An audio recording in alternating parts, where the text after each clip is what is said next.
from where you just played it.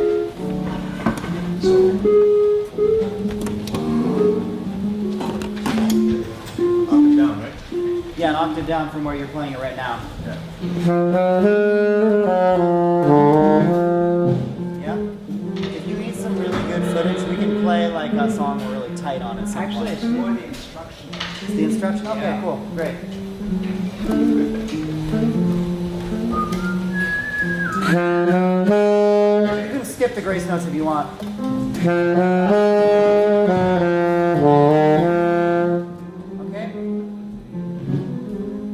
Raphael, I think sometimes 2, 3, 4, 1. I can hear John, I can't hear you guys. open 1, octave. 2, 3, 4, 1. I can't hear you. Whatever. Let's move on. Let me hear you guys together. 1, 2, John, you ready? 1, 2, 3, 4, 1. Again, 1, 2, 3, 4, John.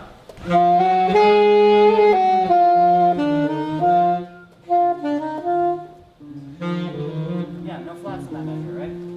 Same thing. 1, 2, 3, 4, 1.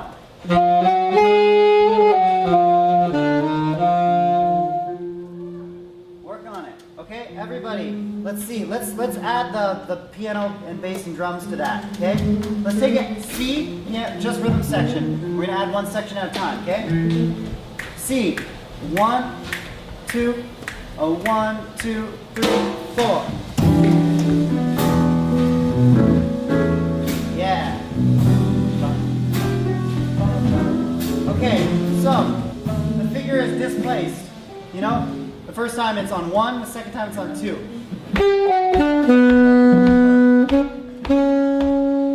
1. Right? Can I hear you guys just get that? 1, 2, 3.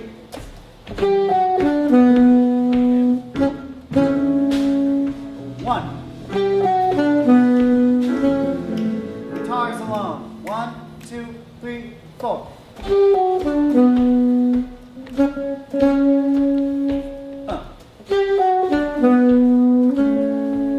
Great. Can I get chords where I want chords? You don't have to do that exact voicing I wrote. That's what the trombones are playing. If you can get it, great. But if you just need to give me some kind of F sharp minor 7, then give me an F sharp minor 7. Yeah, exactly. Can I hear that? 1, 2, 3.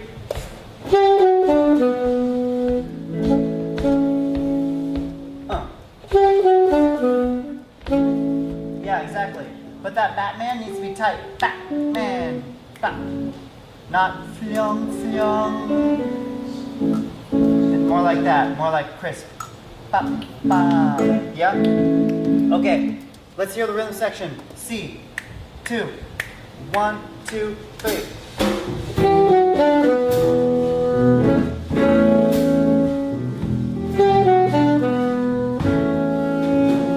Yeah, keep going.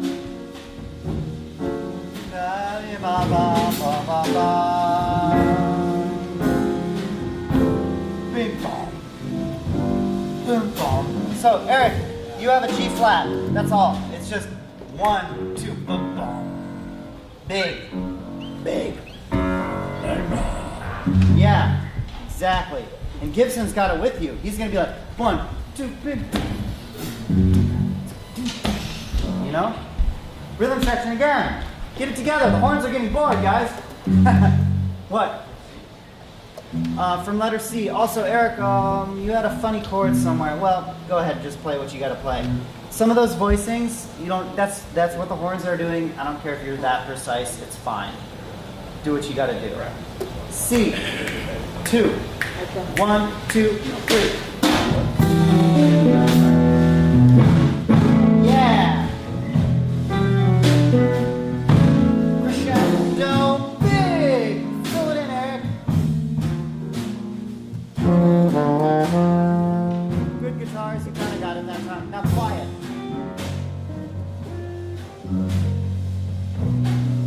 Okay. We got some more stuff. So guitars, you're resting there. You can chill out at 34, okay?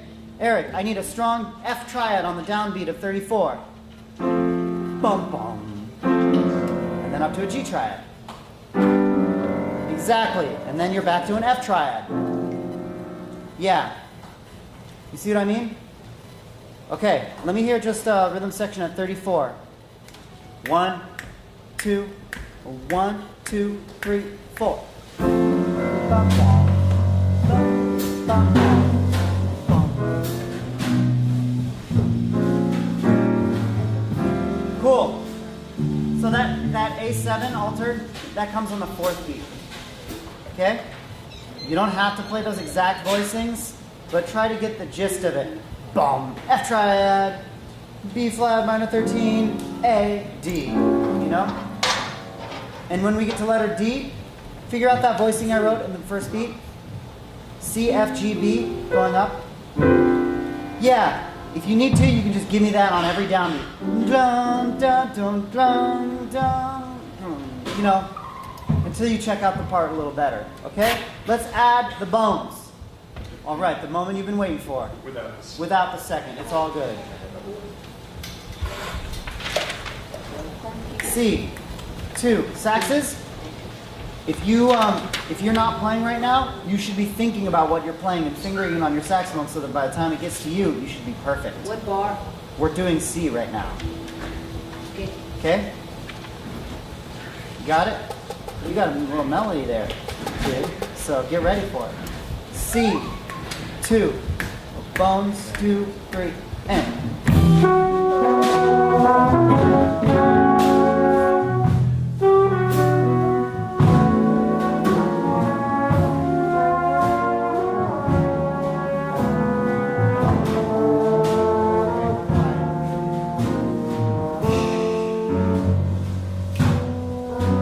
Now we get bigger.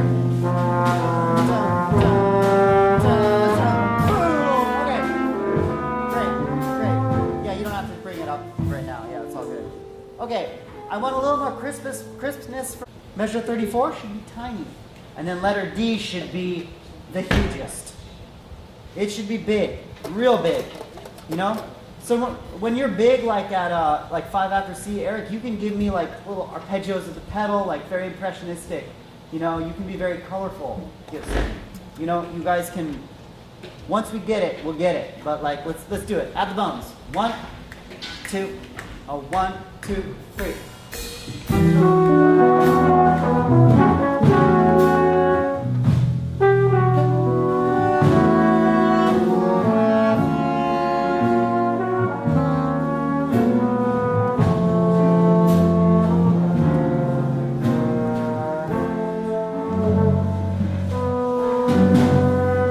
Crescendo, really huge.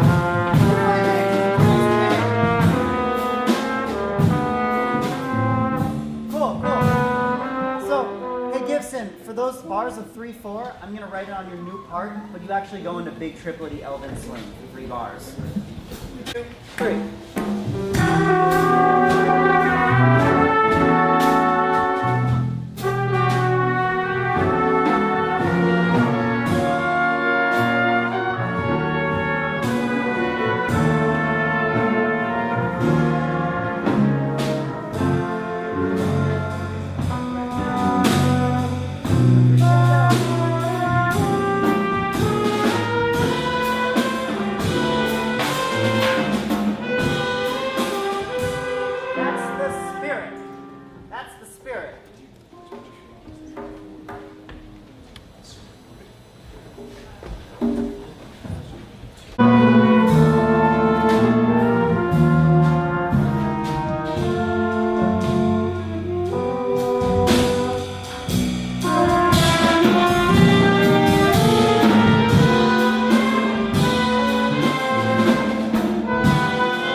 why doesn't everybody stand behind all of the benches so that they have a clear path to remove everything? So everybody's going to be standing behind the benches right now. Thank you. And then just await further instruction, please. Very quietly. Yeah, but I'm going to give them their letters. Okay. Now, but anything before that, I don't think yes. Okay. Spencer, D, S, Diana. Jackie, you're the O. Second O. Michael's the first O. Oh. Spencer, Oh. D, Diana, S.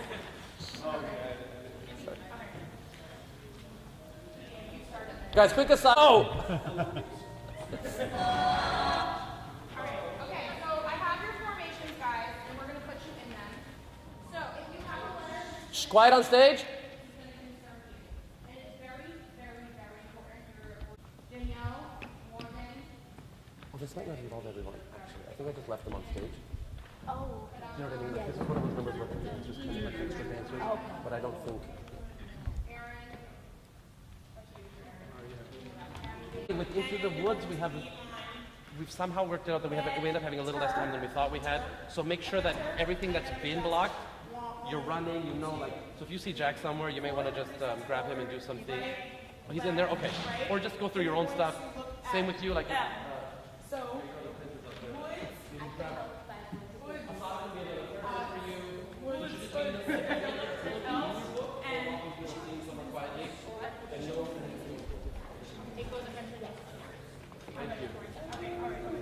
Same with you guys. this is on, I'll be there at my 9 o'clock. Okay? 5, 6, 7, 8. Walk, jog, square, and right, left, right. Look at L. Okay? Then after that, you're accenting, looking at L. You're gonna lunge on the right? This side, you're going to be going towards her, down. You're going to be motioning towards her, up, and you're going to be motioning towards her, up. Okay? All right, can I see that? Take a try and step back. Let's try from the alley there.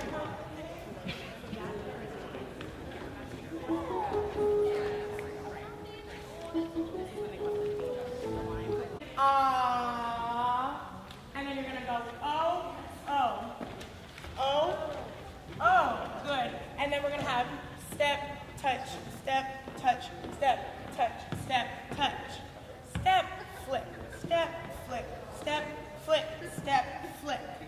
Okay? How is that? Then after 4 kicks back, you're gonna hit up on the accents, whoa and hello. Okay, so we're gonna have first name on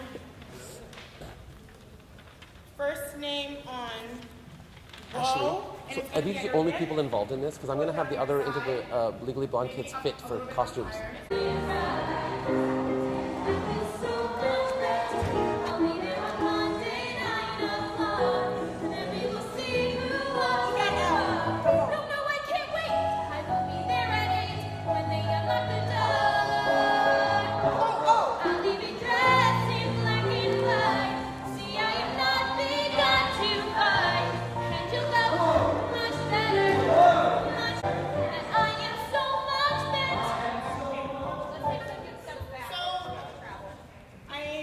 They don't know the song or as well, but pretty much this is your O for first name and your whoa.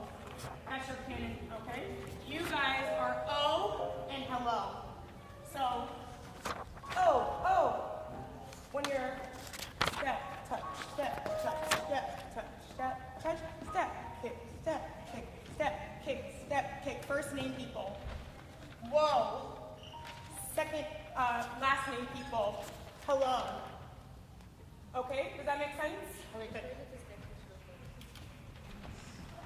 Right, left, right, kick, right, ba, ba, ba, ba, ba. Okay? All right, and that comes soon after those step flips. All right, I'm almost there, so let's just finish this out a bit, okay? Dana, quick question. I know it's going to be slightly uneven, but does it, would it bother you if the woods was on stage left of her? Yes. Go over. There should be a gap. There should be. Okay, great. Because we want to make sure that you guys that she's in the middle of her name. Yeah. She's like the space on the bar. Yes, Spencer. I'm confused as to when we're in a line.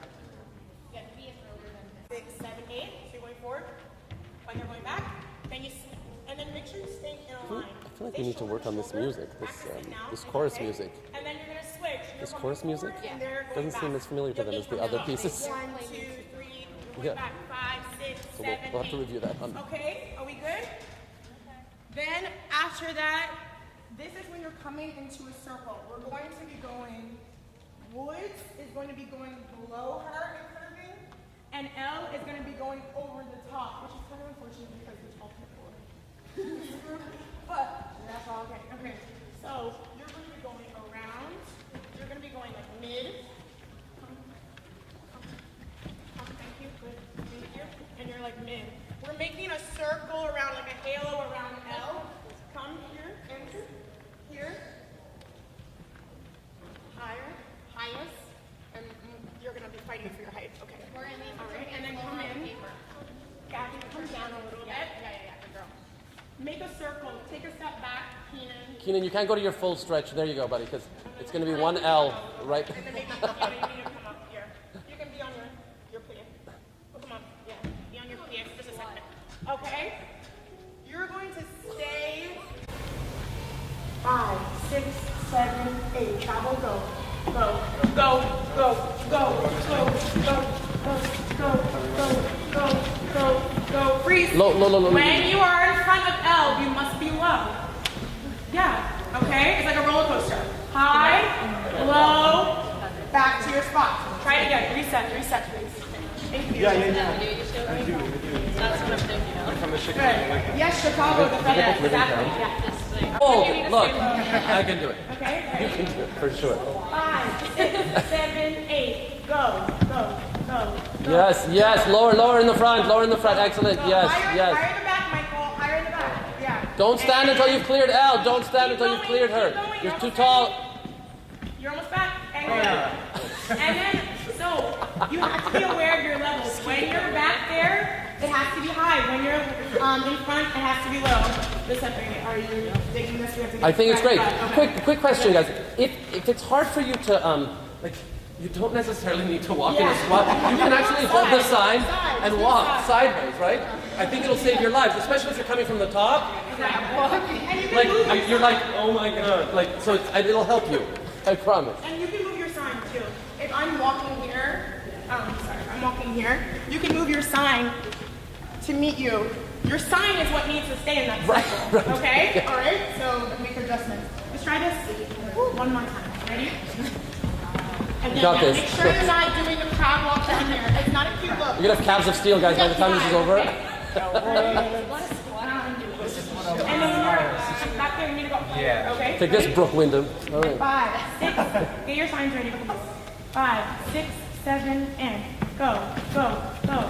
Yes. Go. Higher, Michael, higher. Good. Stop. Lower in front. Don't stand up yet in front. Good, Excellent. Good. Keep going. That looked Perfect. really nice.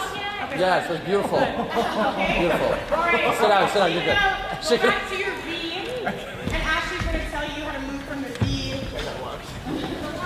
to the line. Okay. And then I'll do it. 4, 5, 6, 7, 8. Have to go fast. 7, 8, 3, 5, 7, 8, 9. You gotta go fast. Okay? So we're gonna windmill from stage right on those beats. Can I see that? 1, 2, 3, 4, 5, 6, 7, 8, 9, 79. Sorry. Giving a safe hand. Okay? So do you understand what a windmill is? This thing? With your left hand.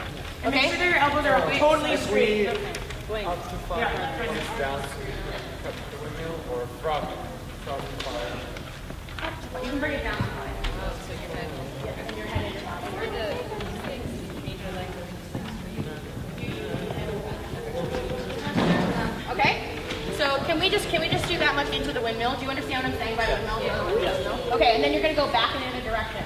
So you're gonna go, thought you might look up to find, and now it's gonna be this way. I've gone on to better things. You're gonna go back, better jobs and bigger rings. Okay? I will say it. So you're running into this pump on yes, she's so much better than before. Yes, she's so much better than before. Maybe she's what you prefer. But hey, last year I was her. Maybe you will change your mind.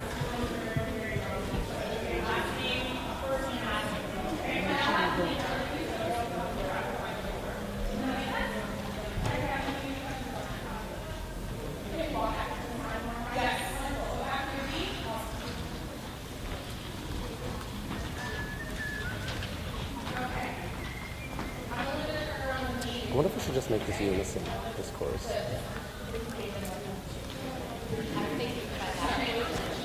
All right, ready? 5, 6, 7, 8.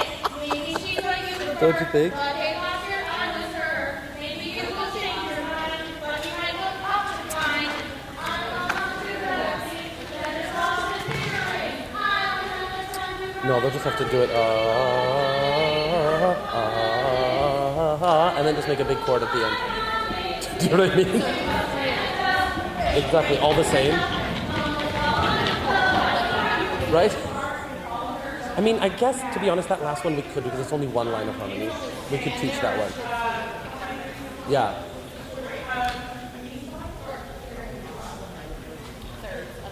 Thirds are easy, actually. Yeah, that'll be fine.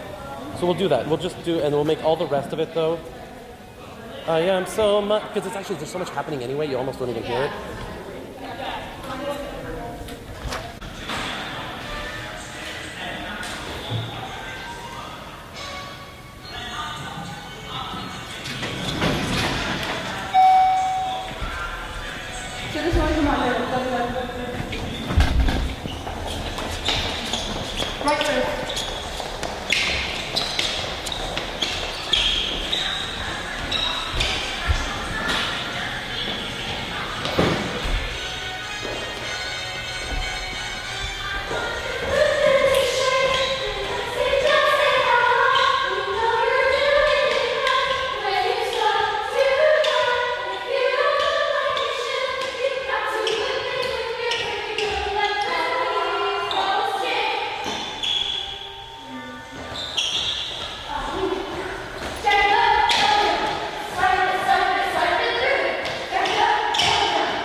And us make sure that high C sharp, or really just listen, walk into what the musicians are doing, and you'll be all right.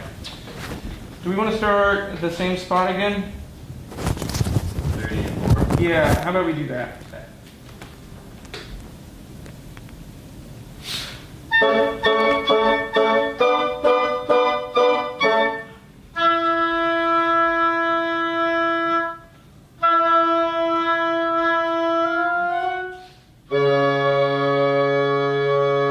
Here's the best bit.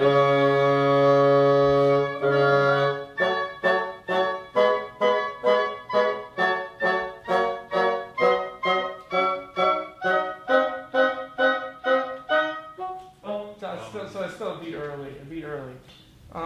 Two, one. It's tricky. You know, this is Beethoven stuff. He always makes it sound like it's not supposed to be what it is. Let's go, and I want to tune these chords to the one with the A major, the A, C sharp. I think the A is just sounding a little flat. That's what's going on here. Always use your air. Taylor and I are always preaching air. Use your air. Use your air. Very helpful.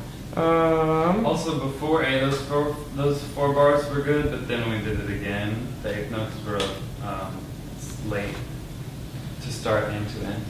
Sure. So just make sure you're like ready to let the air into the reed and make it vibrate. So let's. Do we want to start right on that? Sure. Okay, great. So this is 1, 2, 3, 4 before I am. Same spot, 34. Use your air.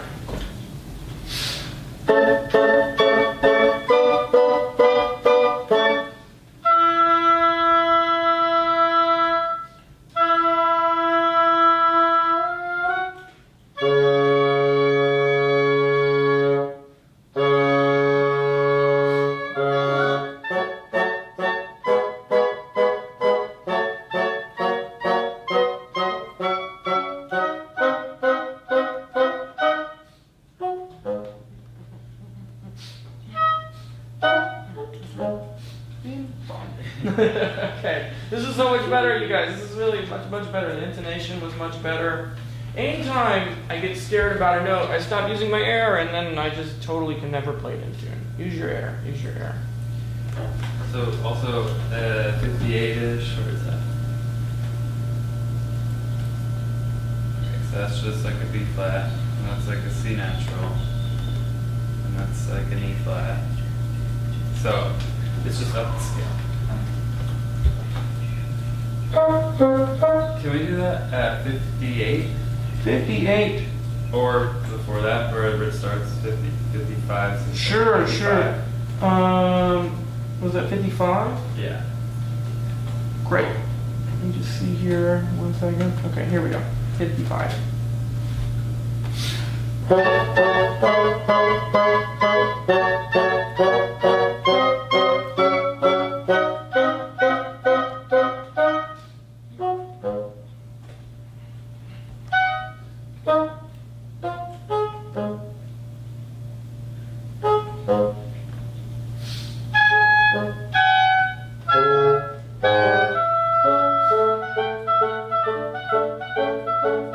Well, let's go back. Okay, yeah. That was better. That was better. That's not. That was really good. Let's go right on B. Is that our spot? Yeah. Great. Here we go. So these are tenuto, quarter notes, forte. Yeah, I think we can have a little bit more length to them. Use vibrato. There's so many things we can do to liven up these notes. Here we go. This is B. So I'll give 1, 2, and then it'll be B.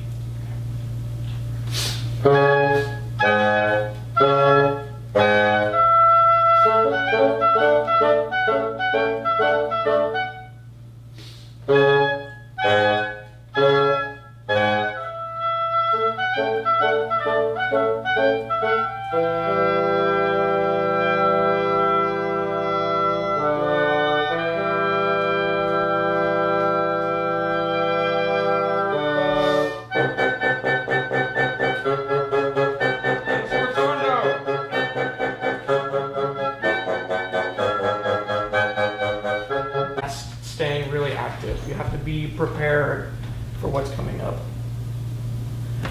In these tenuto quarter notes, we gotta find a better group sound. Listen to the bassoons. We should always listen down, and these guys are gonna set it up for us. So let's make sure we just listen to their length and how they're playing it and match them, and we'll be all right. At where? We're talking these tenuto quarter notes back at B. Ah, yes. We're gonna listen and match. Make sure we're cutting off when you guys are cutting off. Play as a group. This one makes this stuff so much fun when you like listen to everything that's going on.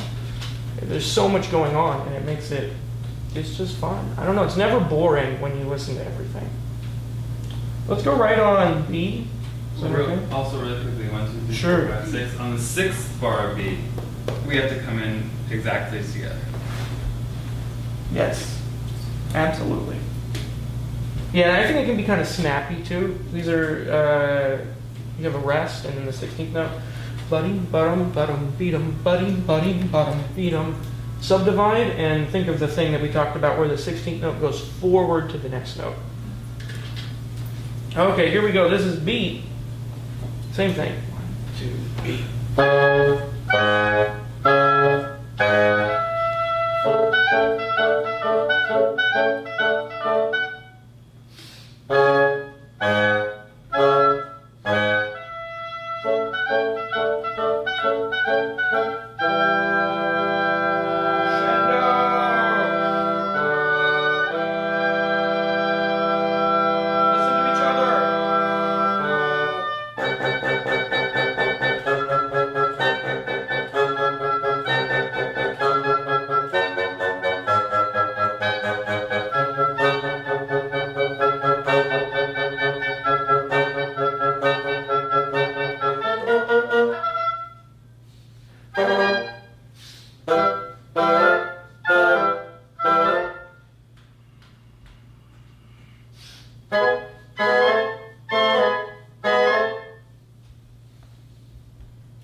We're all resting. Ah, where is it? Where is it? Let's go right on that forte, okay? D. D, great, perfect. Let's switch here. 153. Great, here we go, right on that.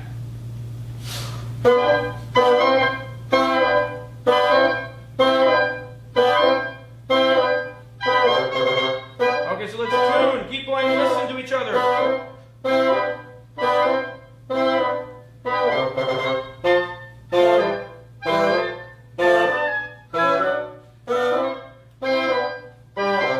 Keep the energy.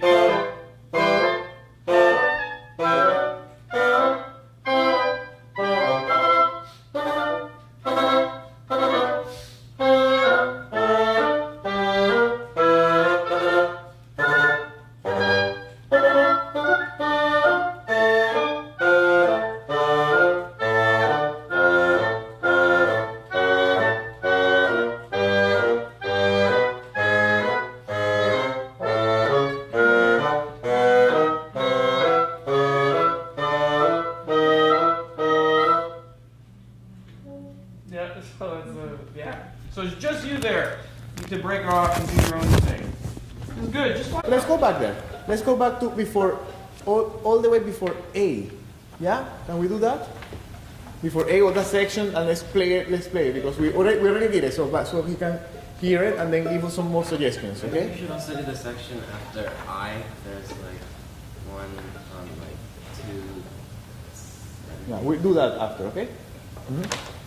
We'll be there in a second. Let's continue. Let's do this before. Before A. 4 before A. Same material from yesterday. That's fine. Okay. Ready? 1, 2, 1, and.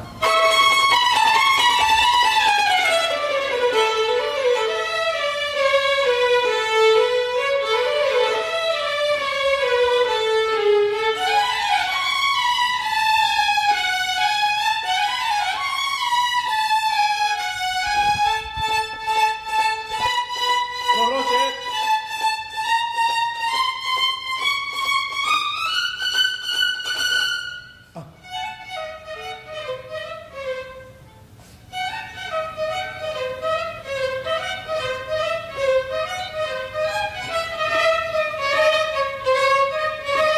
Fine, but we're still rushing a lot. So much. So much. Okay? Can we get, okay. Okay, let's do this, okay? Let's do it from after 50, 55, 65. Padam, padam, padam, padam, padam. Okay, I'll do your metronome today. 1, 2, and.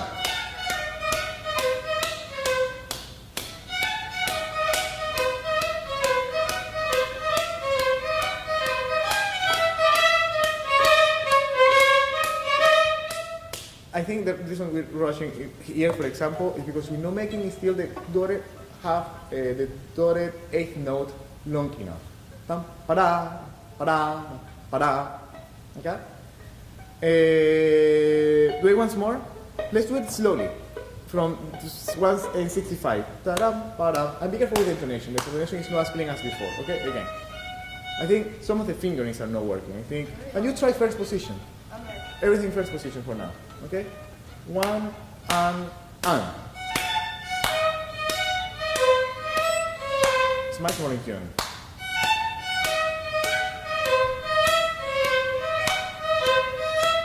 Don't rush that up. Okay. Also, I think you need a longer break in the rest. Ta-da, para, para. Listen to the rest. Listen to the rest. How about if we listen to the rest? People ignore the rest. But we should listen to them. That is part of the music. Yeah? Let's do it. Okay? 1, 2, and. 2, and. So, listen to the rest.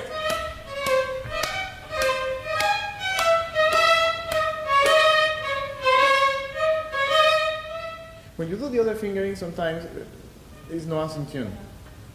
You see? So do the same. Just keep in first position like everybody else, and because it matches better. Yeah. In tempo, can we do it in tempo with the same? Yeah. No tempo from the same spot. 65. Ta-dam, pa-dam, pa-dam, pa-dam. Okay. 1, 2, 1, and. You see, you match now.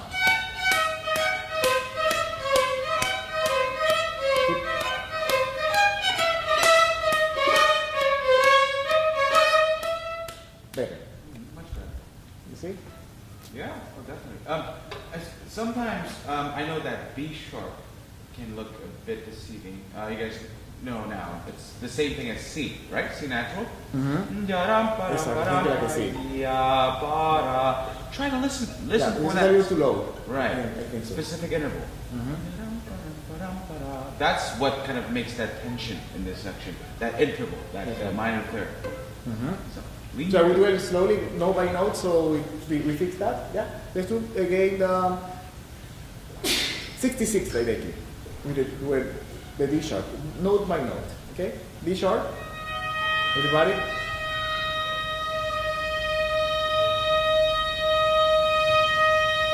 F sharp. D sharp. Be careful with the D. Now C. Do. Yeah. Okay. So some of you are a little bit too low. Okay. On that C. Yeah. So that's actually what he meant. Okay. Okay. So tempo. Once more, and then we move to another section. Okay. Which section are you you were suggesting now? that section before K, K. Let's go to K.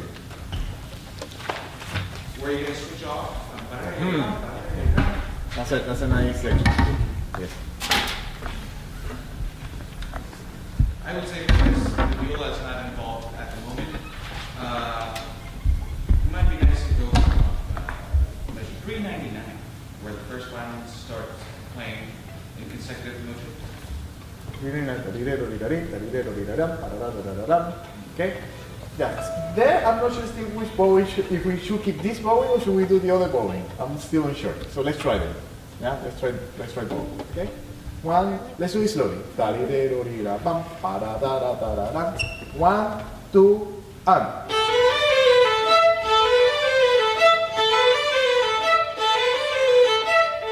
Let's try the other bowing. Let's try the common bowing. One, the other bowing that like we did before in the other sections. 1, and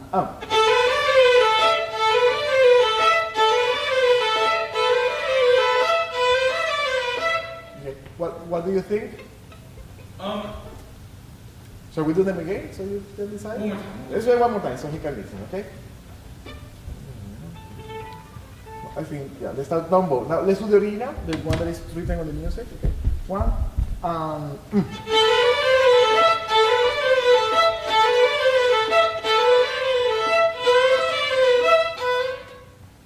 Okay. Okay. Now let's do the other one. Yeah. The other bowing. 1, 2, and.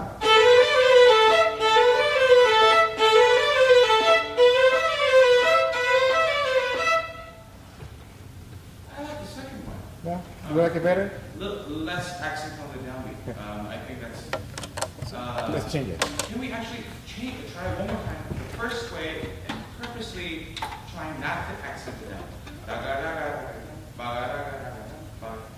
So we do it. It's going to be difficult. So we do a little faster. So to get a feeling of the tempo, let's do a little faster to see how it works. We don't need to try something in the slow tempo and then not to try in the fast tempo. We have to try in both tempos. Okay. 1, 2, 1, 2, and.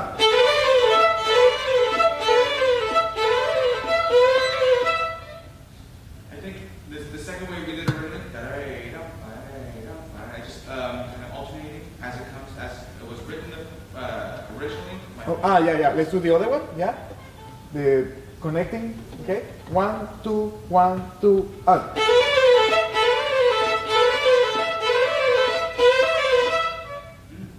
Yeah.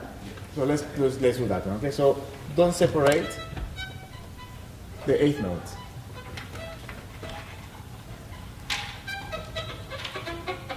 I need to go to the Okay, go quick. Well, it's break time. Yeah. Okay? So we should stop now, okay? So that's it makes it affluent. Okay? And that's natural. The other one is just an easy, very easy and practical bowing. Yeah? So let's do the other one again. Again from there. 1, 2, and. Down bow, and. As it comes, and. So round bow. Okay? Again. Without me. I think we have to do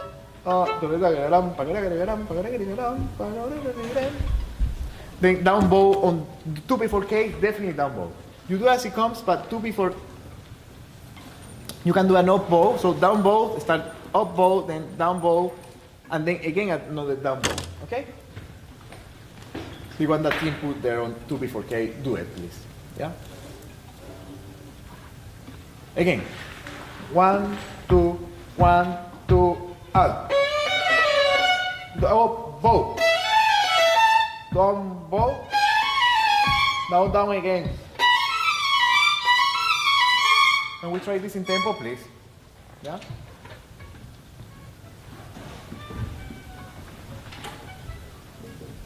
Okay, let's do it. 1, 2, 1, 2, up. 1, up.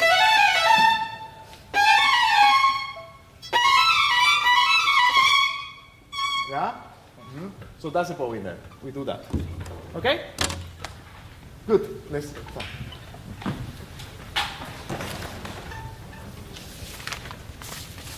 So we don't have to be taking order.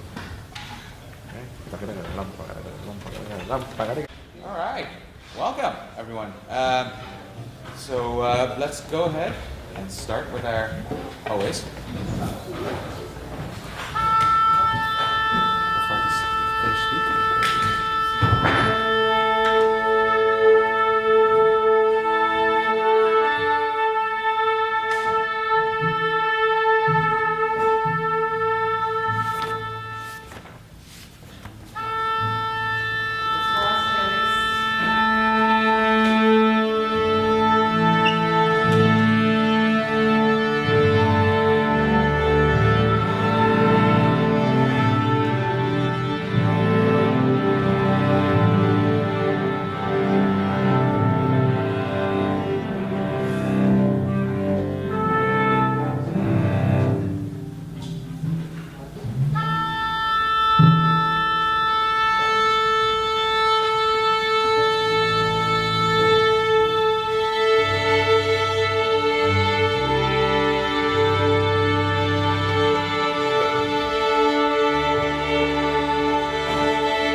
So the plan for today is to get through to the end of the fourth movement.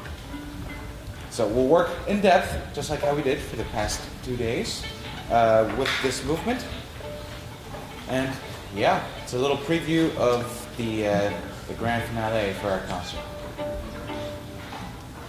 Okay, so here we go, right from the beginning. 2T.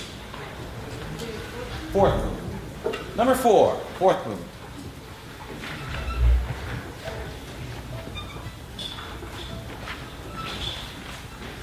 Here.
Okay. Let's add a little something, everyone. 2T for 8. 10. 1, 2, 3, 4. Take a look at measure 54 for me, where we have all accenting each quarter note.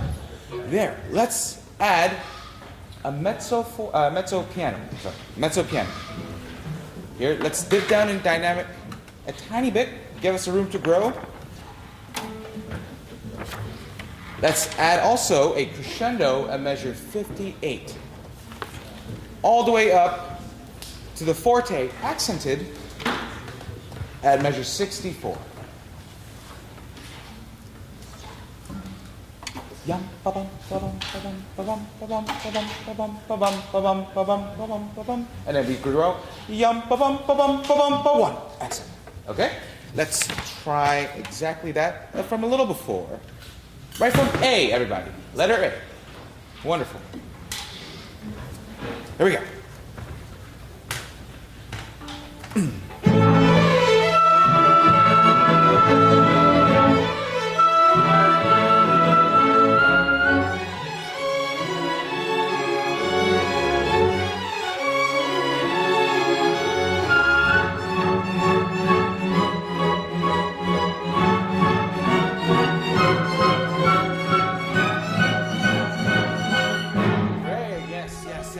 Just like that. Very nice, very nice. But let's have the mezzo for it took us about 3 measures to really dip down to that mezzo piano level, right on the downbeat, okay, of 54. 1, 2, 3, 4, yes. Right on the downbeat of 54, it's okay, subito. One more time, let's try. One more, in addition, cello and bass, when you guys come in at the second bar of A, make sure you give it your all, nice and full. To sing that chord notes for me, okay? Great, here we go, right from A.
Okay, good, wonderful, wonderful. Nice. Okay, so we're gonna take a tiny bit back.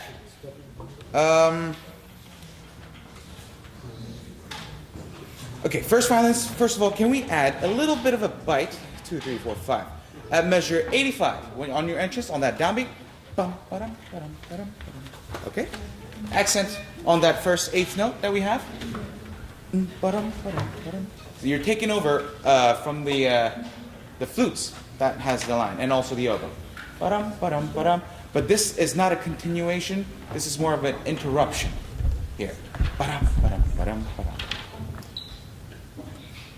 Great. Can I just hear first flute, first oboe, right there, the 5th measure of B. Okay. Just checking to see we have the same length for this. We're not taking the repeat. We're not taking that repeat at measure 123.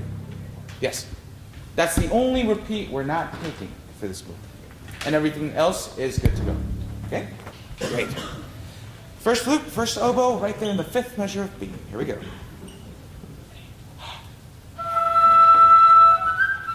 One more time, one more time.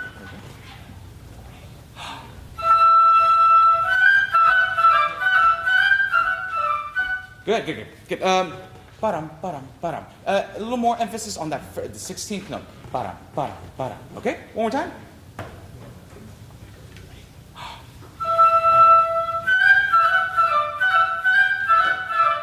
Yeah, just like that. Yeah, it's more playful. Ba-dum, ba-dum, ba-dum. That was great. Great length. Okay, 2T B.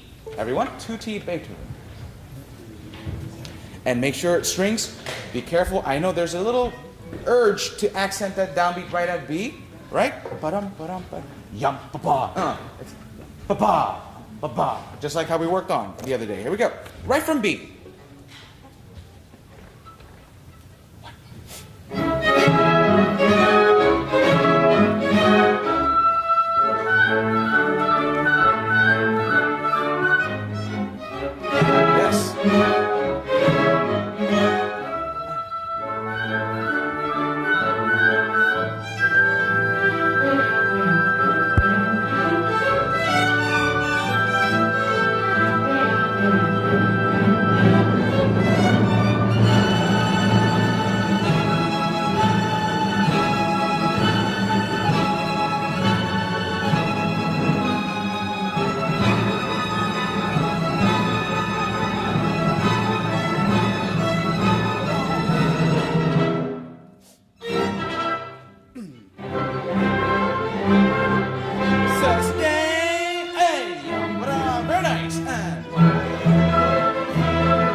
Strings on your half notes, okay? Starting from measure 136. Add a crescendo for me. Bum ba ba yum. Right? And same goes for the lower string. Bum ba yum. Okay? So make sure. Yes. Alright. 2 before C and 2 act like into C. You don't want to slow down, correctly? Oh no, absolutely not. Okay, because we're not all agreeing within the orchestra.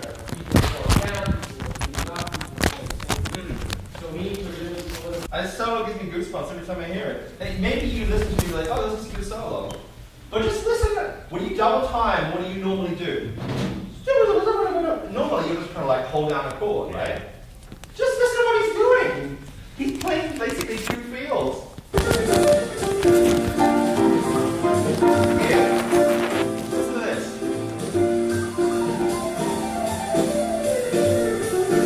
That's a complex thing to do.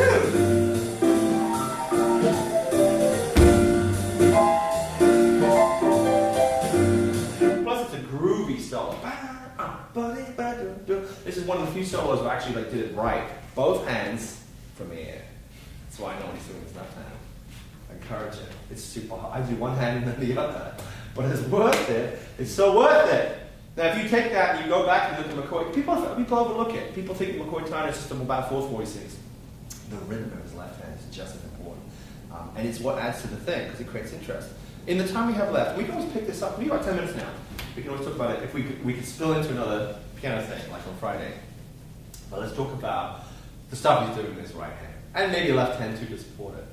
How does he create interest? We've already seen several things. He's tension and release. He's playing outside of the notes that are in the mode or something else. He's resolving with like this fifth every 4 to 8 bars. I'm on like beat 4 or beat 1. It's great when you look at things in depth, isn't it? You figure it out. Like, oh, that's what he's doing.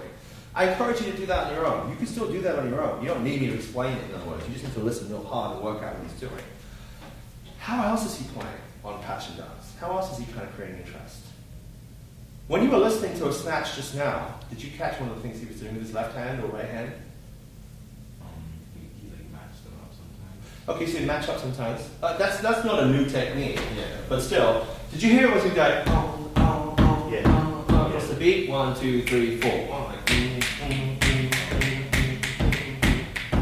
But what does it have the effect of doing? It's like 3, 4, 4, 4. Triplets over. It's not really 3, 4, but yeah, okay. But he's going playing triplets over the bar. What effect does that create? It's exciting.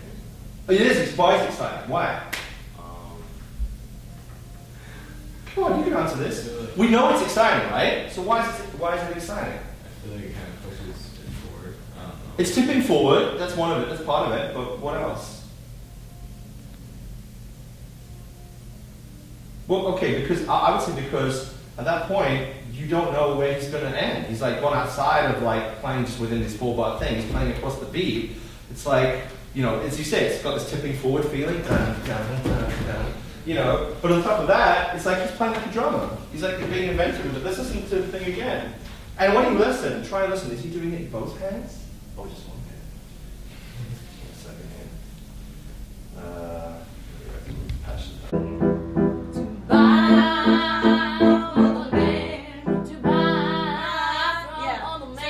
Articulating buy from a man, then you wait, whoa, this is a man's world, okay?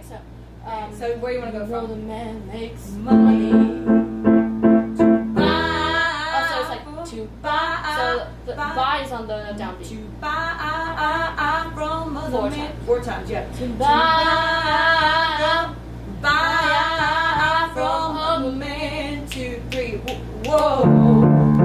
This is a man's world. There wouldn't be nothing, not one little thing, no. Yeah, without a woman or a girl. Good. Good. You want to take that from the top? No pressure. Yeah, let's just. Okay. So let's just go from the verse 1. You see, man made the cars. And just everything, make sure you speak it out. Man made the cars, not man made the cars. Pulling back. Cars. This is blues. Cars. You're telling a story to take us over the road. And man made the train. Okay. 1, 2. Wait for the beginning. Yeah, from the first verse, not the chorus up front, just the first one. Yes, you may. Thank you. See, man made the cars. You can make it longer if you want to. Take us over the road. Just whatever. Yeah. Man made the heavy train to carry the heavy load. You ready? Okay. Just Gotta get your lyrics. Sometimes these songs are the trickiest because they have there's all the same stuff, okay, go. same melody over and over again, but lots of different words. Okay. 1, 2, 3, 4, 5, 6. You see, man made the cars Yeah. to take us over the road. Yeah. Good. And man made the train Yeah. to carry the heavy load. Man made electric lights to take us out of the dark. Oh, I have the boat here. It's okay. Man made the boat for the water. Do bullet for the war. I like that line better. So Man made the bullet for the war. And this one's really powerful, right? Yeah. So we do to take us out of the dark. Man made the bullet. made. Okay. Yeah. So you start on an E. Man made the bullet for the war. Now you don't have to do what I did. Whoa, if you don't want to. Man made the bullet for the war. You can just pull up or just say. Okay. Man made the bullet for the war. You can just stay on the Man war. made the bullet for the war. Bullet for the war. Then I can pull up, right? War. Yeah, man made the bullet for the war. Yeah, you just throw it away. Okay. So just clean that up for me. Man, sing that. Man. Ready, go. Man made the bullet for the war.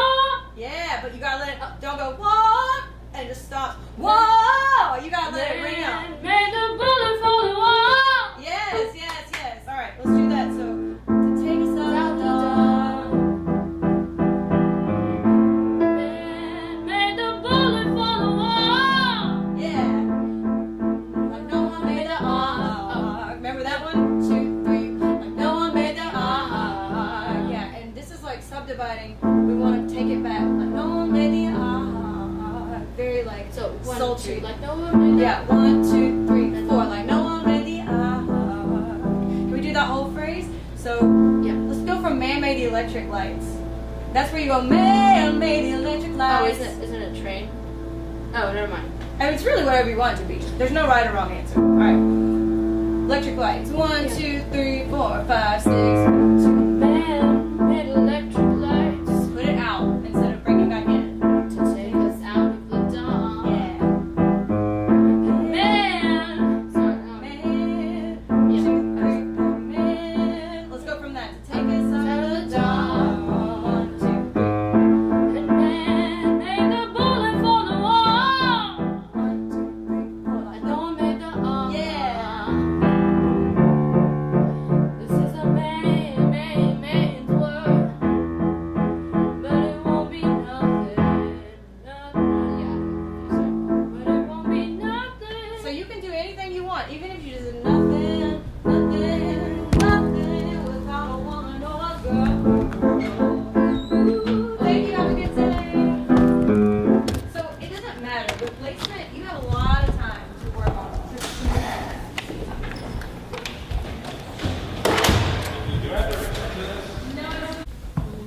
Can I give you guys one? Chris, you always played the same piece better than me, though.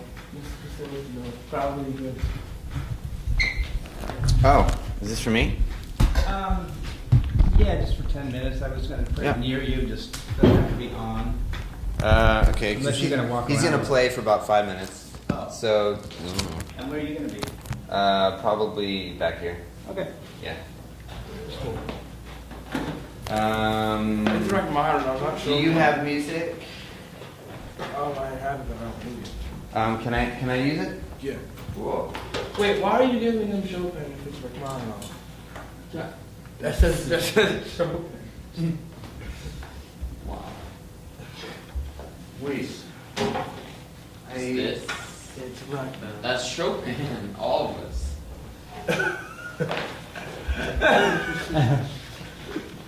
Where were these? Right there, I guess. Oh, did I leave them here? I guess, I don't know. Okay, here, have some Rachmaninoff. Are these the right Look voice? at this. Yeah. Freudian slip. Wait. Yes, it is the right one. Okay, just kidding. It should be the very, very first prelude in your music. Who here has either played this or knows this piece? Oh. I think almost everyone. Who, do you know this piece? Have you heard it? Play you on. You heard it? Yeah.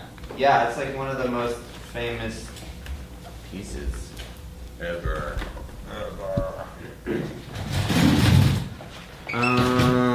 Cool. Sit here. Steve, you can have a seat at the bench Okay. if you like. Now that is a good looking score right there. We all see Yeah. that? Yeah? Even though it's kind of messed We up. got the highlighters going on. That was from my teacher. But before. Who wrote the fingering in? that same book. You had that exact same book. Yeah. Yeah, Well, got I different know. colors. That's great. It's a good teacher. I have a book from like when he was still alive, and he said he was like one of the greatest living composers. He said that himself? No, like in the book. Oh, in I the have. book? It's like, oh, okay. Wait, so he said Well- himself, I'm the greatest living No, the composer." book said. he was Oh. the greatest living composer. Mistake. Well, that's a little bit, You know what? I'll sit back here. okay. Okay, whenever you're ready.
How do you feel after playing a piece like that? Mostly I'm constantly exhausted sometimes. I mean, Exhausted? yeah, sometimes. Yeah. Not that often though. How emotionally, how do you feel?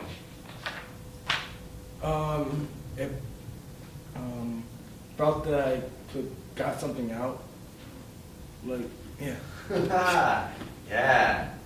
Yeah. This is a great piece for getting something out. It's such a physical piece, isn't it? All those chords, and I mean, as a pianist, I really feel like I can get some tension released by just digging into a piano with these big chords using all of my fingers. And this piece has many of those. It's really great. I find this piece to be kind of therapeutical in a way, right? I feel like it's a little bit like therapy, which is great, which is really great. Can I have some comments from the class? Oh God. We're gonna start with things that we liked. I know you're ready to say like, oh, that's C sharp, and there was, it was okay. Yeah. So let's start with things you liked. All right. Well, I liked how he accented the A G sharp, C sharp, like slightly, in the beginning. Yeah, I like the beginning. Cool. Yeah. He did a really nice job of separating the two voices. Yeah. Keeping that separation I alive. liked the sense of pulse, like how it kept flowing and like stopping and starting. Oh, yeah. It's a good point. Where is it?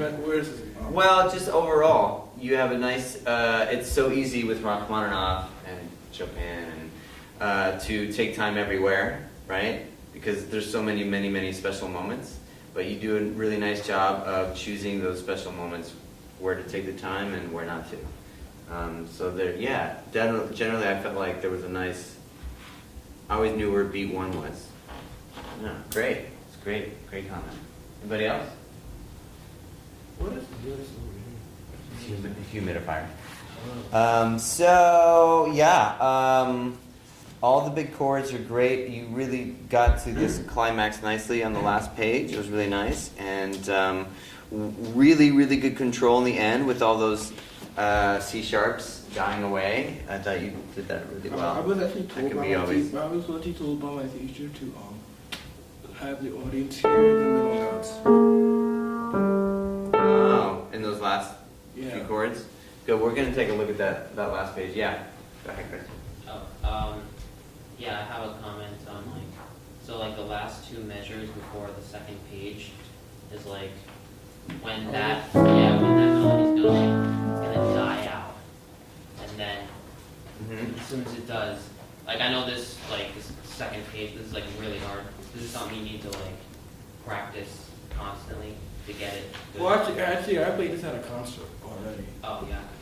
Yeah. So just to talk about the first thing you said. Yeah, we do this. This is pianissimo, right? Yeah. And there's no more accents on the right. I think it could just die away a little bit more. Yeah. A flat and a key of F. So Isaiah, what is the? How many notes are between here? What's the interval? What number? Let's see. Let's count it. 1, 2, 3. Oh, 3. So that's why I always get confused of where to count and stuff. Right. So I always Line space. Oh, but actually, this is a good question. Sometimes it's a little confusing. We do count the bottom note. So, for example, if I was counting between these notes here, you go 1, starting with the original one, 1, 2, 3, 4, 5. So we know it's a fifth, and then we say, oh, is it perfect or imperfect? It's a perfect fifth. So, Isaiah, I just want us to walk through one more time the sort of question we're asking ourselves. So, which major scale are we comparing it to? The A flat or F major scale? I believe A. No, sorry, F. Why? Because it starts from the bottom. Yeah, because the bass is the thing that really defines harmony in Western music. That's what I'm talking about. We want to retain that idea. If we're in big band and the band plays a C minor 7 chord and then suddenly Corey rocks an A flat on that, suddenly the chord has changed. And it's a totally different effect. We're always comparing everything with bass being sort of the standard that's going to establish a harmony. So, again, we ask ourselves, A flat is what scale degree of the F major scale? You say, oh, wait a minute, A flat's not found in F. It would have been a major third, now we've reduced that space, so what are we going to call it as a? So we have major third, and we've reduced the space a little bit. Oh. For I say. So it's a Minor third, excellent. Little m, minor third.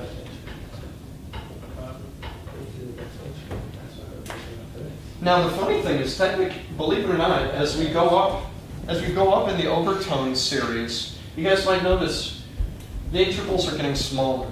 First we start perfect fifth, next is a perfect fourth, major third, minor third.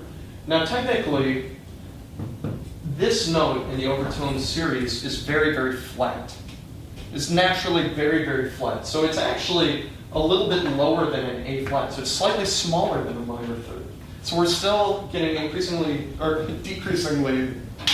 small, decreasingly large. Oh boy, I gotta figure out, we'll put that one on the table. We have an A flat and a B flat. It's getting a little more difficult to see up there, so I wanna put it here. That's not that helpful for you.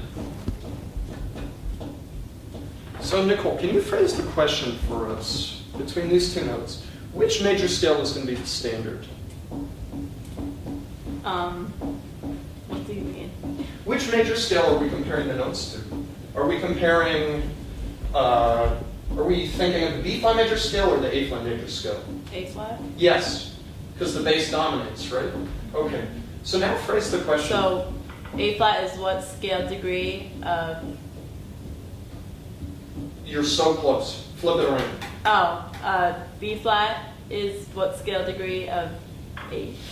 Of the A flat? A flat major scale? Yes, yes, we're getting this. What scale degree is it? 4. Let's count here. Wait. Oh, okay. So, 2. Yes. Okay, we know it's going to be a 2.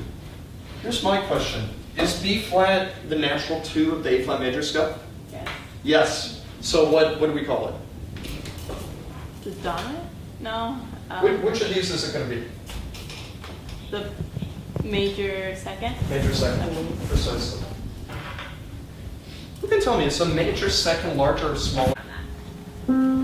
Your eyes made skies seem blue again. Your eyes made skies seem. Yeah, so you use that D. Use the consonants to help you get to the next word. Okay. Yeah. Your eyes made skies seem blue again. What else could I do again? But keep repeating through again. I love you. Yeah. So right there, so you're repeating that twice, right? Yeah. So you have to say it differently in a second. Okay. Maybe like you're like, I love you. Oh, I love you. What? Or you just change it up a little bit. Right on the first, I love you. I love you. Great. I still recall the thrill. I guess I always will. I hope we'll never depart.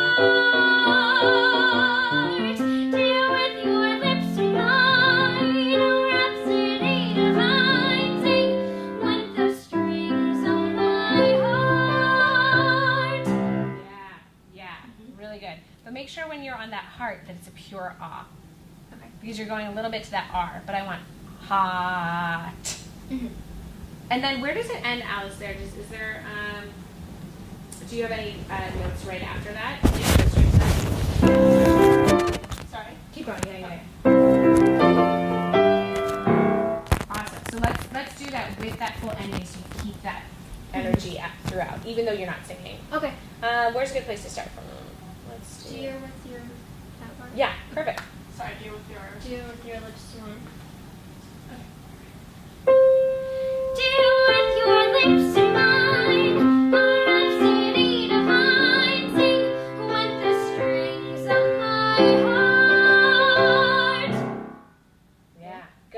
and then you hold for three beats, because then you can let it ring in the audience, and they can say, wow.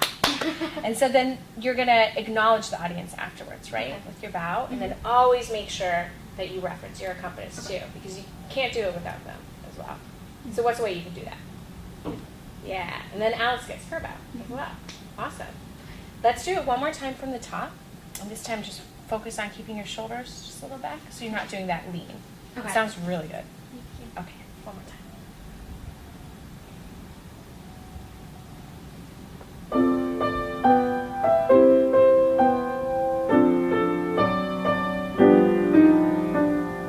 Never could carry a tune, never knew where to start. You came along when everything was wrong and put a song in my heart. Dear, when you smiled at me, I heard a melody. It haunted me from the start. Something inside of me started a symphony, sing with the strings of my heart. 'Twas like a breath of spring. I heard a robin sing about oneness and apart. All nature seemed to be in perfect harmony, sing with the strings of my heart. Your eyes made sky seem blue again. What else could I do again but keep repeating through again? I love you. I still recall the thrill. I guess I always will. I hope we'll never depart. Dear, with your lips and mine, a rhapsody divine, sing with the strings of my heart. Yes. Very good. Excellent. I don't want to work it too much because it's already at a great part, but really you got to watch that posture because you tend to lean over. That's the one thing I want you to focus on. Okay. Alice, do you have any notes? That was great. Yeah. Really good. Yeah. Stunning. Thanks. Thanks. And you can slide your second finger up.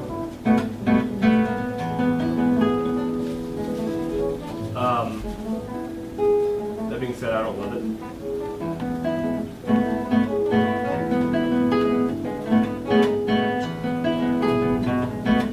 Yeah, you kind of need your second finger on that B so that you can slide back to that B or that A.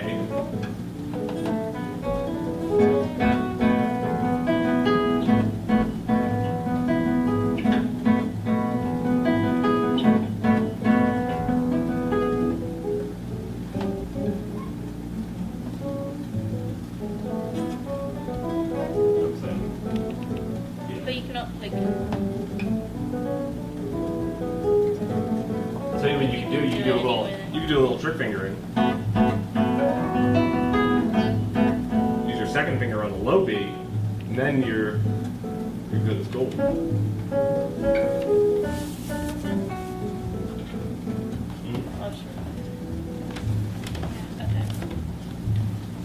Okay.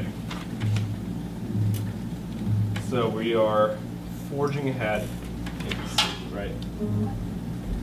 Let's do this one way slower than what we've been doing. Nice. Okay. So we were doing. Let's do it like half speed, basically. From C. One and starting on C, not on the second ending. 1, 2, 3.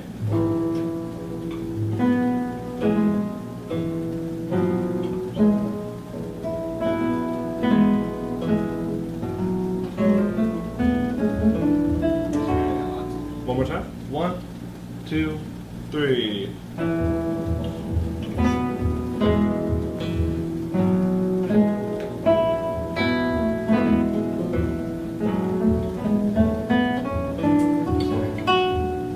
One more time. 1, 2, that that measure of 3/8 notes is easier than you're making it. 1, 2, 3.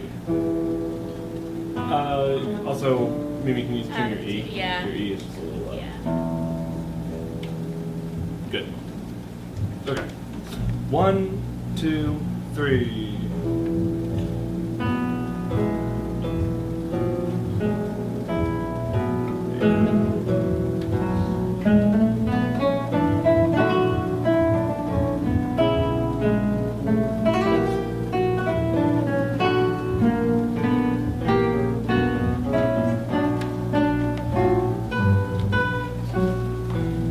Keep going. Sorry, I just dropped out. All right, actually, let's start right from where Jeff has the theme. That is, oh, that's a good point. 3, 4, 5, 6, 107. Yeah, how about a good fingering for that guy?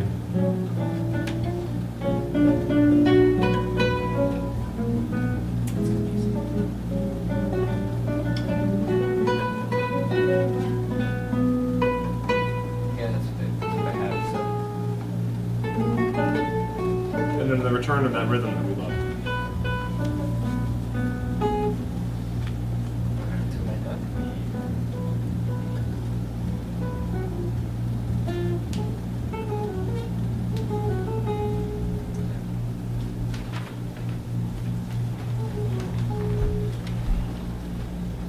All right, let's go from C again.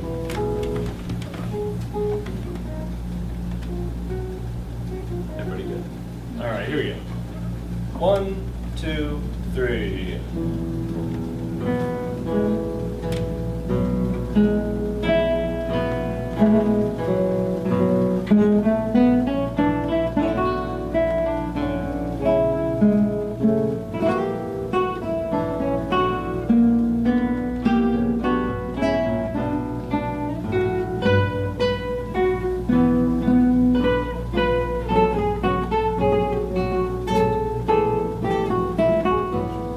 Okay, so Jeff, you and I both made the same mistake, which is thinking that those are the same notes. Yeah.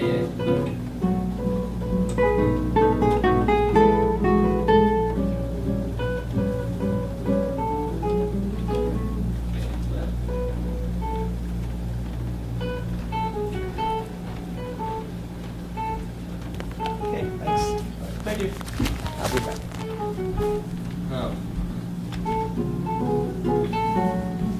From Do you know what day you're flying though? they will tell us at the meeting. They go through. Let's talk about this after class, just because I want to get through this with only 5 minutes left. Can you go from here? And can you try? This is an easy moment to just let loose and go crazy. That's cool, but I want you to try and have a little bit more control, so it's still musically musical.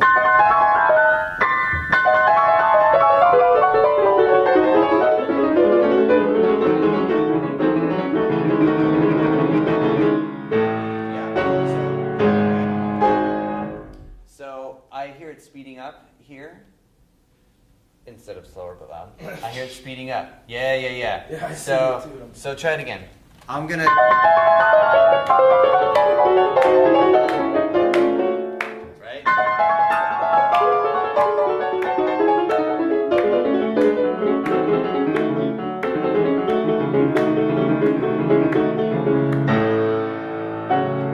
Good. Do it. That was much better. I can play it like that. Do it again. Clean too, but Yeah, do it again. Same thing.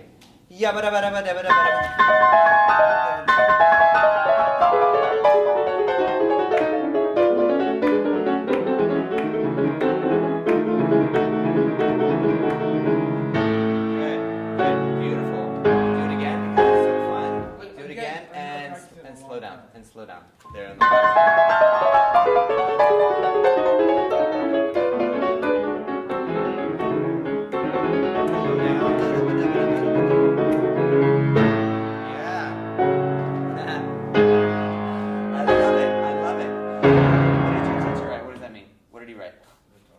No, what else did he write? Slower but loud, yes. So it's interesting. You take crescendo.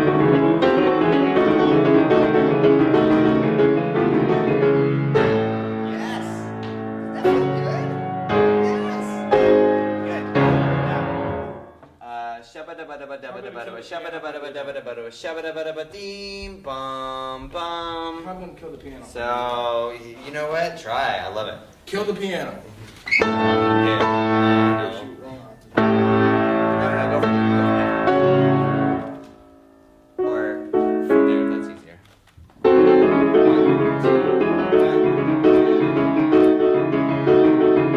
1. Yeah. Stand up for a second. The reason why you're getting slower is because you want more time to make big sound. That's why you're getting slower. That's it.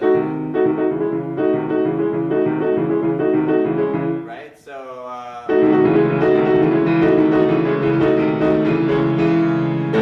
yeah, each one's getting louder because I just have more time. I have more time to like really dig in.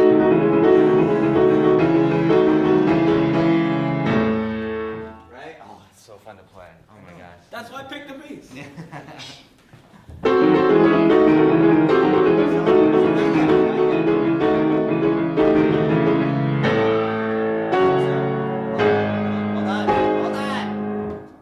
Okay, I'll say hold on once and then you'll stop. Okay, so don't go crazy yet. Don't be doing the digging yet. Right? That's really for this bar as you're getting slower. So just be now and do it. Right?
I'd love you to pedal every note. Every note? Every note here, definitely. It's too blurry. Oh, you said every two. I know, I saw that. It might be okay up there because it's an octave higher, but now that it's an octave lower, it's getting muddy. So definitely clear that you did a good job this time. Can we go right from there? Wait, I see his reasoning because look, if you think about it, same harmony. Well, but you have to let that C sharp ring, right? So you have to have the pedal, right? Yeah. Go from here. Go from here, Stephen.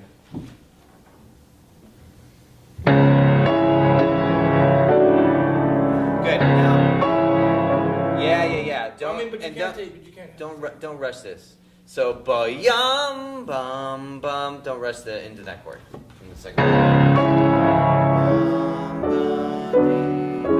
Pedal, every note.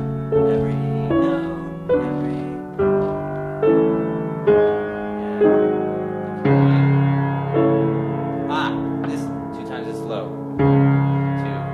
2 and 3 and 4 and 1 and 2 and 3. That's okay if you want to play a little bit faster, but you're literally playing it twice as fast.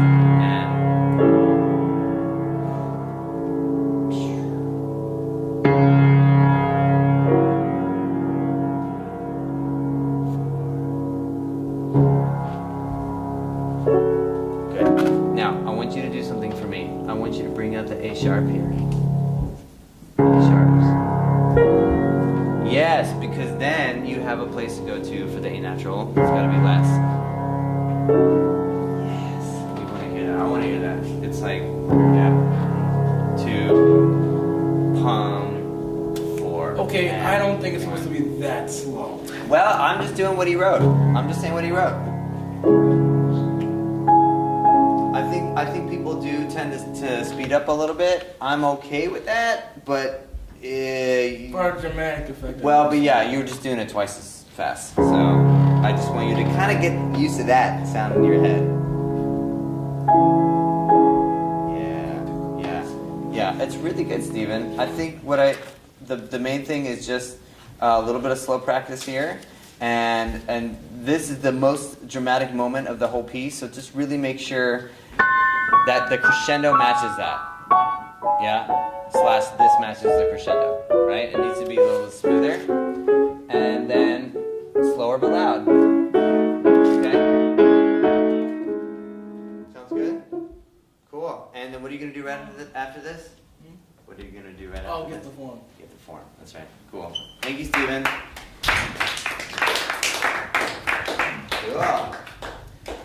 Tomorrow we're hearing Ravel. Sweet. And then tomorrow I shall ask the order for the rest of the camp. All right. Thanks, you guys.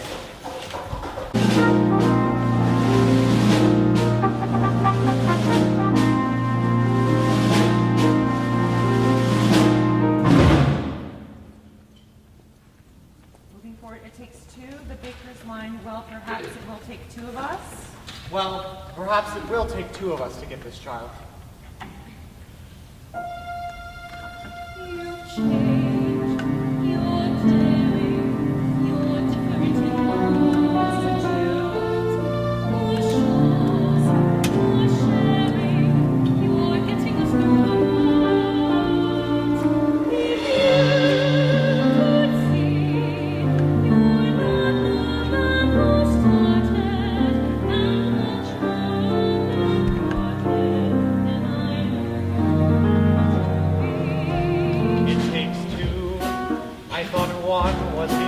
It's not true.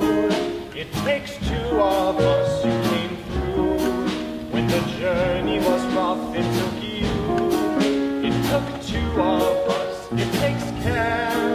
It takes patience and fear and despair to change. You swear to change. Can't tell if you do. It takes two. We've changed. We're strangers. I'm meeting you in the woods. Oh my, what dangers. I know we'll get past the woods. And once we're past, let's hope the changes last. Beyond the woods, beyond witches and slippers and hoods. Just the two of us, beyond the lost. Safe at home with our beautiful lives. Just the few of us. It takes trust. It takes just a bit more, and we're done. We got four, we had none. We've got three. We need one. It takes two.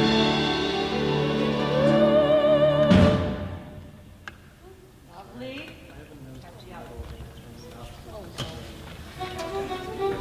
So,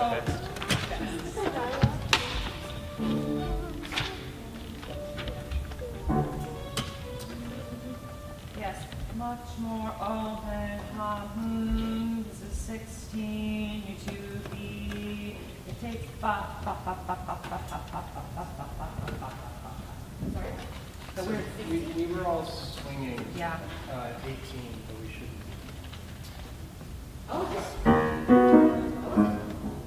Did I hear from grade 18? This is, it takes two, pick up to 18, Baker's wife. One, and so 1 and 2, 5. I thought one was enough, it's not true. It takes two of us who came through. The journey was rough, it took you. It took two of us. It takes care. It's enough, it's not true. It takes two of us who came through that. When the journey was through, it took you. It took two of us. It takes care of. It takes patience and fear instead. You got that? Is that it takes patience and fear. It's not in 12/8. It's in 4/4. Okay. Right. Just make yourself a little note of that. Okay. We'll get to it again on Friday. Ideally. Thank you all. Cow's death. Baker's wife says, you would take money before a child. Can someone move like a cow, please? Baker's wife? You would take money before a child. So let's try it again. Baker's wife? You would take money before a child.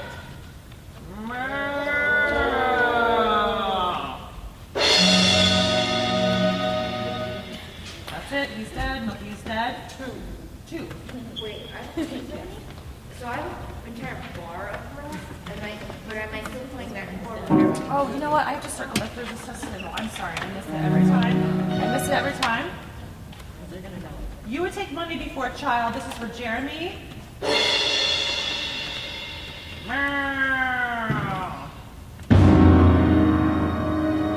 Let's do that again.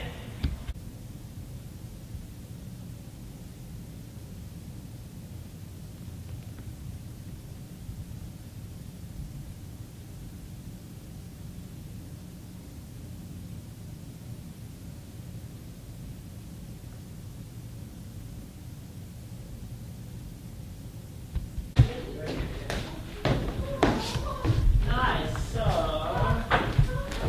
we can doodle as much as we like. This is our opportunity to play and talk about all the different trumpets, all the different mouthpieces, all the different uses every year. So we'll definitely take a picture now, and then what we're going to do at the end of it, you're going to have a heart attack, Wyatt, right? You're checking your...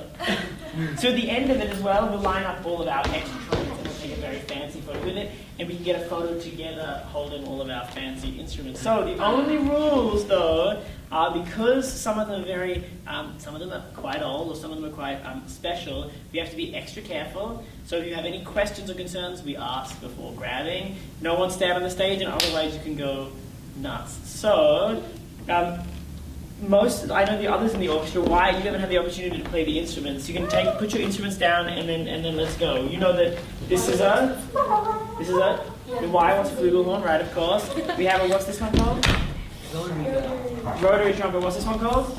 B flat. Exactly. This one. E flat. Oh, this one. C. This one's a C. This isn't. B flat. Yes, this one is a. Cornet. Yes, this is a piccolo trumpet. Very good. And then mutes. And so a lot of that, what we also do as trumpet players is we use our mutes to create different colors and sounds on the instrument. So I brought some so you can use them on yours or mine to see what different kinds of sounds we can get on our instruments. So what was one of the rules I said? You said one of the rules. No standing on stage. But that's okay. All of the mouthpiece is also up for grabs to play with. You just need to know which ones go with which instruments. You can't drop any. That's the only rule. Sound good? Okay, you all taking photos? Wyatt, do you want to play flugel? And noodle around on flugelhorn? There are 2 flugelhorn mouthpieces. I'll play them with Nick. Go ahead, grab it. You can take it. Just don't drop it. Go to drop. So the only thing is we just can't drop it, right? Because then you have to pay. Is this the cornet mouthpiece? That's a monet mouthpiece. Yeah. Can I use it for this? No, because it doesn't fit in that one. It fits in any one of these other ones, these 4. But you can try it in yours if you want too, because that monet mouthpiece works. I don't have mine. You don't have your trumpet? Sorry, it's in my locker. Okay. So then good. Okay. That's a rotary. This one is a flugelhorn. So do I hold it like this? So you wait because I'm helping someone else right now. So you don't know. Yeah, you got it. Exactly like a regular trumpet. Okay, so this one, and if we're putting mouthpieces in, my horns, just let me pop them in, okay? Only because of the twist and the turn, okay? So this one is like pinky here or the ring finger here, and come on this. And you hold it like that, okay? So there you go. And you hold, and so listen to me, remember we talked about 2 hands? Always 2 hands. Nice, so careful with the hands, don't trip. If you do drop it, you pay for it. Okay, so I designed 2 of these mouthpieces. I designed these 2 mouthpieces. They were made for, this one's made for playing Baroque music on a period trumpet. And this one is like a really big C trumpet mouthpiece for like playing big orchestra music, like the orchestra music we're playing. These ones are orchestra. I think these are 3. These 2 are like voices. These are all 3. But you're more welcome to have this one. Definitely explore this with the next 45 minutes to do it. So is there any, you can decide when you want to do it. So this is a visualizer, yeah. So all it does is it, so when we you know when we put the Weird about this. yeah, whereas I guess I didn't take my mouthpiece out for a reason. So you know when you press normally?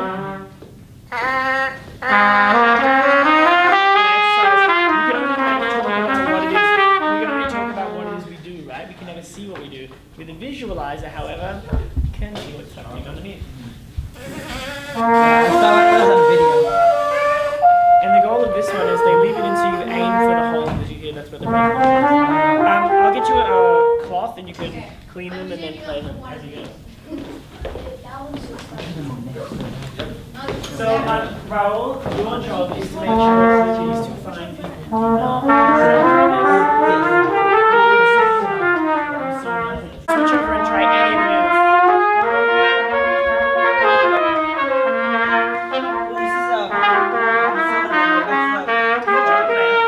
Do you know him? He's a trumpet player. I don't know. He's a trumpet player. He was teachers up in Canada. He's a very famous trumpet player. You should try. Try mouthpieces. Yeah, grab your own. But then switch to. So many toys, right? Yeah, all these.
Measure.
You must be talking to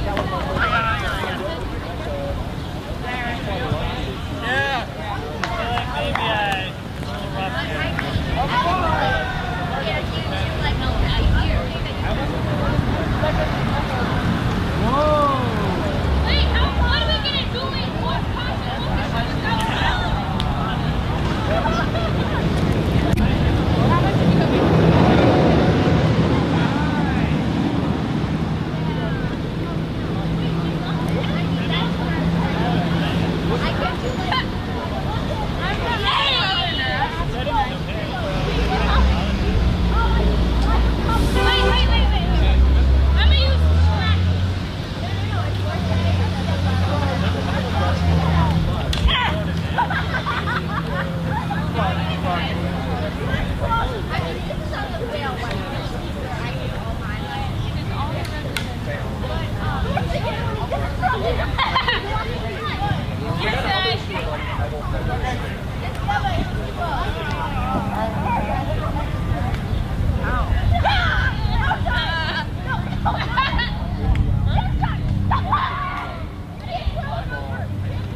Walking up to the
And we're all arrested.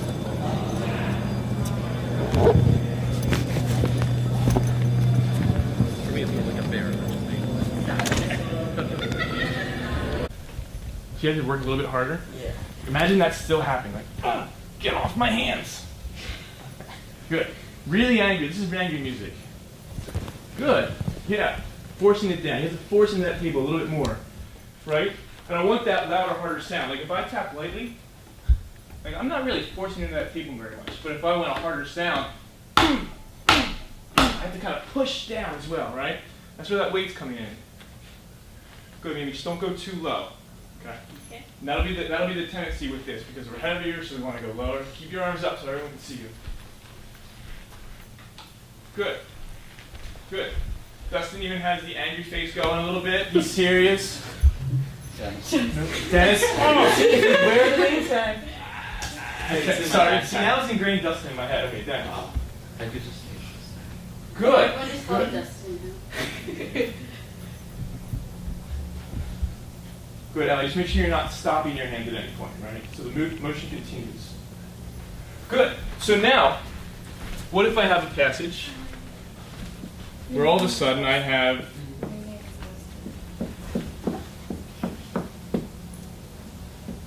this? What are these called? Staccato. Staccato. What do I do with staccato? How do I make it short? Don't move your hands. No. Not so much conducting yet, but as a musician, how do I make something shorter? Play it faster? No, well, not really So if I'm making, so let's say this is the length of a note. If I want to make it shorter, what do I cut off? Do I do this? No. Yeah, just the first part. I play just the first part, right? So when I do a staccato, I'm taking off the back of the note, the end of the note. So that's how they're going to be shorter. So how would a staccato look if I'm going to do it? Would that be light or would that be like really heavy? Really light. Really light, right? Like you do not want to touch that table. That table is hot right off of it, okay? And not like a forceful hop. It's just like very light. There's like no weight whatsoever in your hand.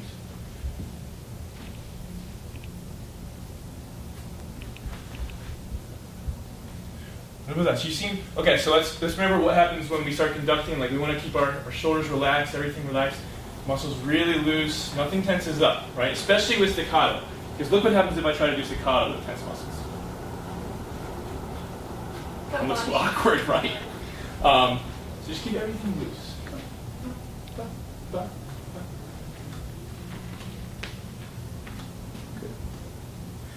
So bounce a little bit more, Jasper. And make sure you're touching that table every time. Bouncing off that table.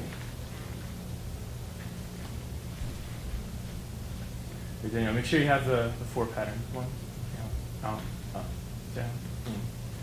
Very nice. That's great. Good. So for staccato, we don't want to do too much kind of like smearing between the beats. Since it's going to be light and there's going to be a lot of space between, so we have to kind of show that. There. Yeah, good. Now what if I do something erasing?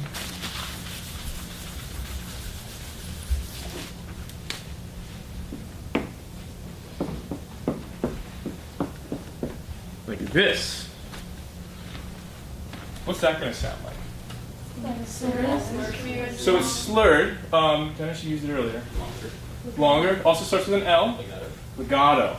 So everything's kind of connected, smooth. Okay. So how's that going to look if I do it? Am I gonna look more like this? Bounce much. You're gonna like connect your beats. Yeah, I'm gonna connect. So there's gonna be less bounce. This is when everything starts to smooth out, right? Yeah. I still want to make sure I show that beat though. That's important. But it's more like petting an animal than hitting a table, right? Good doggy. Right? Yeah, give that a try.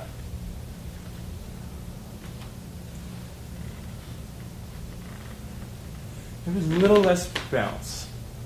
Keep it a little bit lower, float it.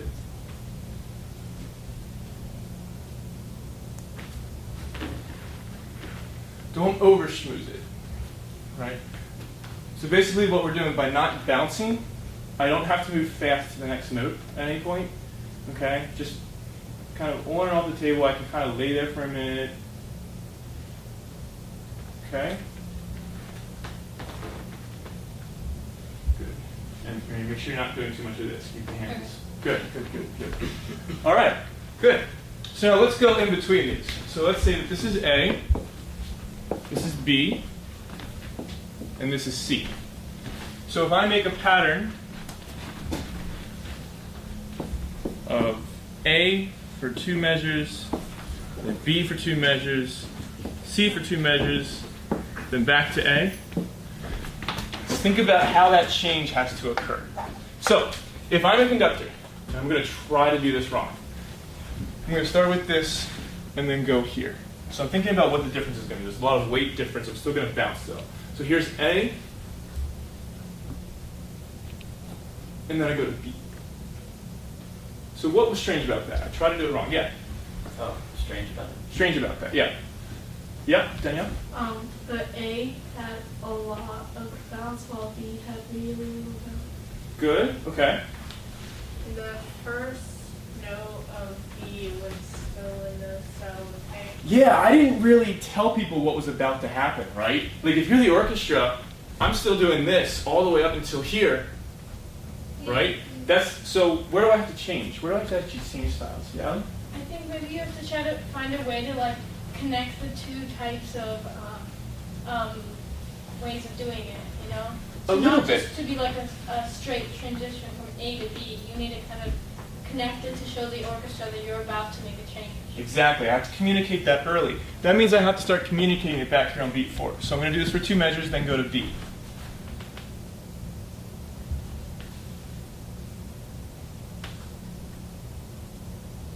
Okay, a little bit smoother than that. I'm still trying to put weight on that beat 4, but I've also got to communicate something new's coming up. Okay, let's try it. Let's try. Oh, wait, Sid? Using eye contact? So, yeah, you also noticed that, right? I gave it like a, something's happening, like, ooh, ooh, ooh, right? Just kind of engaging you guys, saying, watch me, something's happening. That's always important too. Good, I didn't even talk about that.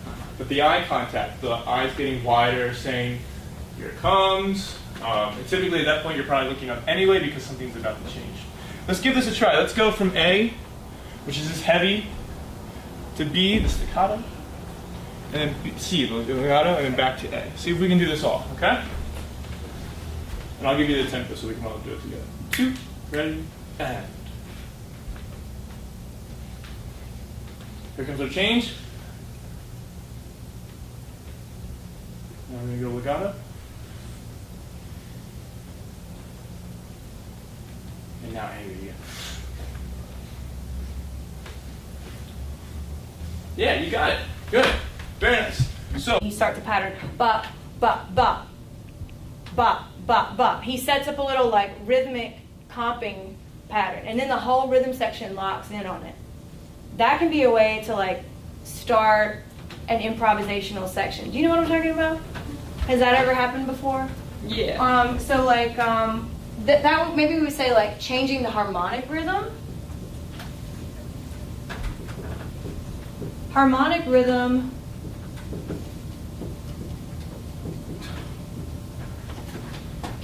Could you explain what harmonic rhythm is? Harmonic rhythm is kind of like, it's like the rhythm and how it relates to the chords, right? Yeah, not the chords. melody. And it's kind of like one easy way to start at it is kind of arpeggiating chords. Mm-hmm. Is harmonic rhythm and moving shapes around, even transcribing.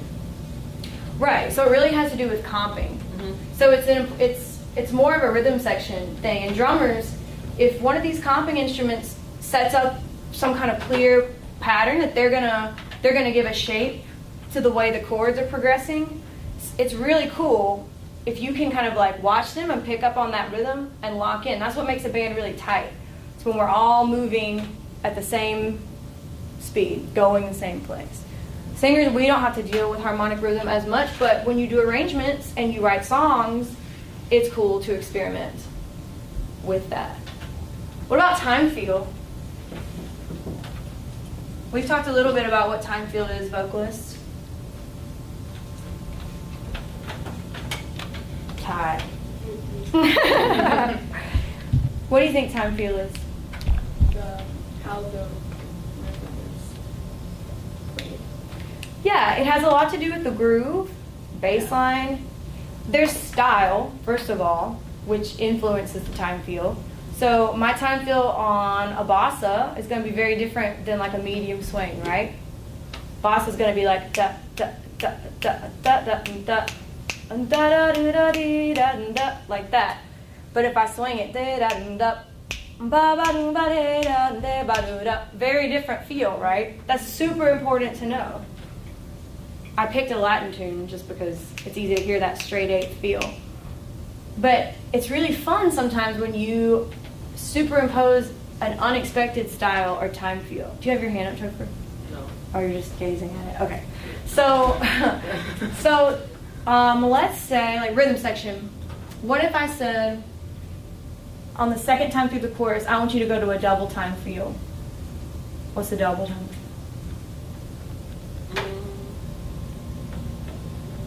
Is it kind of like the second ending? No. Okay, good. Isn't it like a kind of swing? Yeah. Yeah, it's increasing the basic how, like the pulse of how we're moving through the chords. The melody is still the same over. I'll show you an example in a minute. It'll become more clear. The melody is still progressing at the same pace, but our rhythm that's happening in the rhythm section it seems faster. There's double time feel, and then there's actual double time, is where we just straight up double the tempo. So those are two different things. Also, like the halftime feel that I was talking about, where we go like from boom, boom, boom, boom, pa, a 1 and 2 and the halftime, because I'm giving it those half note pulses. Does that make sense? So that can really change. All of this can influence the way that we improvise. I'm going to sing very differently over a da and da and da and da and da straight eights rather than a da da da da da or even a boom boom It's going to influence the bass line, everything that we do. Okay? Can you think of other ways that we might improvise? Vocalist? We've talked a little bit about this. What? Also just like regular like speaking, like changing lyrics, switching. Yay! I'm so glad you said that. Okay, this is one of my favorites. Changing the lyrics. You can straight up change them. You can omit or repeat.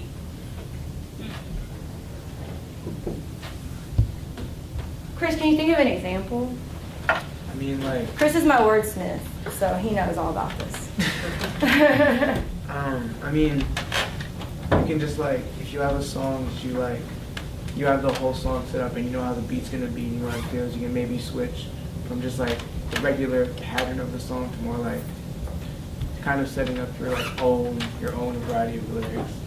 Yeah, totally. Or you can use other lyrics from another song, sort of like quoting. We'll talk about quoting in a second. Sort of like quoting that fit with yours. Like for example, there's this one tune that I do. It's called Suddenly It's Spring. It's kind of a lesser known jazz standard. And when I solo over that, I like to, there's like all these other songs about spring. It might as well be spring, up jump spring, joy spring, what else? April in Paris. Even though it doesn't say spring, that's a fun one to quote. Like, the song is like, you look at me and suddenly it's spring. Sometimes I go, you look at me and suddenly it's April in Paris. Put that in there, like, ooh, all of a sudden, very hip. And jazz audiences know these other songs, and you get tons of applause and excitement when you quote those other things. It's like a little joke that we're all in on, and it's kind of a way to show like I'm hip to this genre. I know what's going on. So changing, quoting. You can also do it with melodies, instrumentalist. Do you ever quote Topher and Campbell? The classic quote is when a sax player is taking a solo and all of a sudden he's like, the circus thing. Yeah, everybody loves to put that in. Or the lick You guys know? Look up the lick on YouTube. There's all these videos of like every jazz musician ever using that little quote in there. So that's a fun thing to do. Back to the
Keep it real soft, but we should be able to hear it start.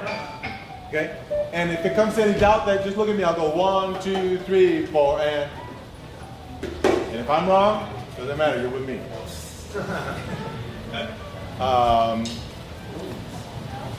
Let's move on because I want. Because you leave at the second hour, right? So I want to go over all of it. Let's take Bosa. Eli's Bosa.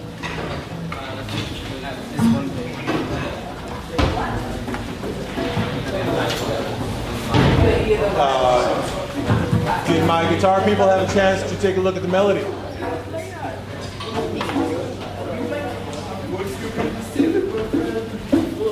So here, this is all you can bring this up. And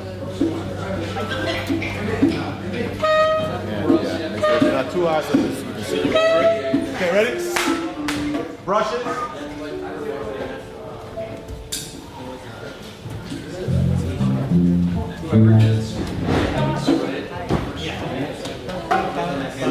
Way back. phrases. Way back. Hold on. Hold on, people. There's one change in the harmony.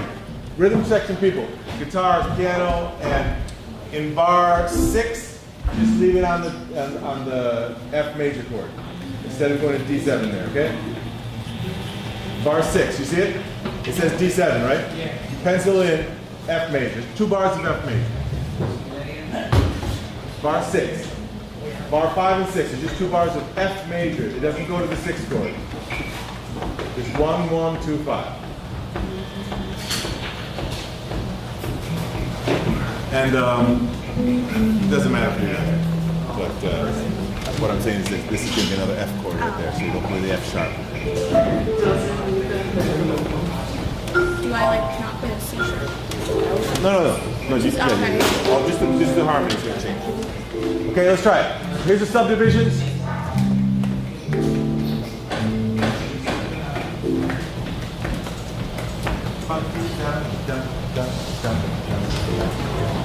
One, two, 1, 2, 3.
We have to make it so soft. There's about 15 of you against 1. So this is going to be technically probably the hardest thing you're going to have to do in this whole performance, is to play these backgrounds super, super soft. If you can't hear the flute, you're too loud. Okay? Let's try that. Let's try it one more time. So, and you just bring out your sound as absolutely as much as possible.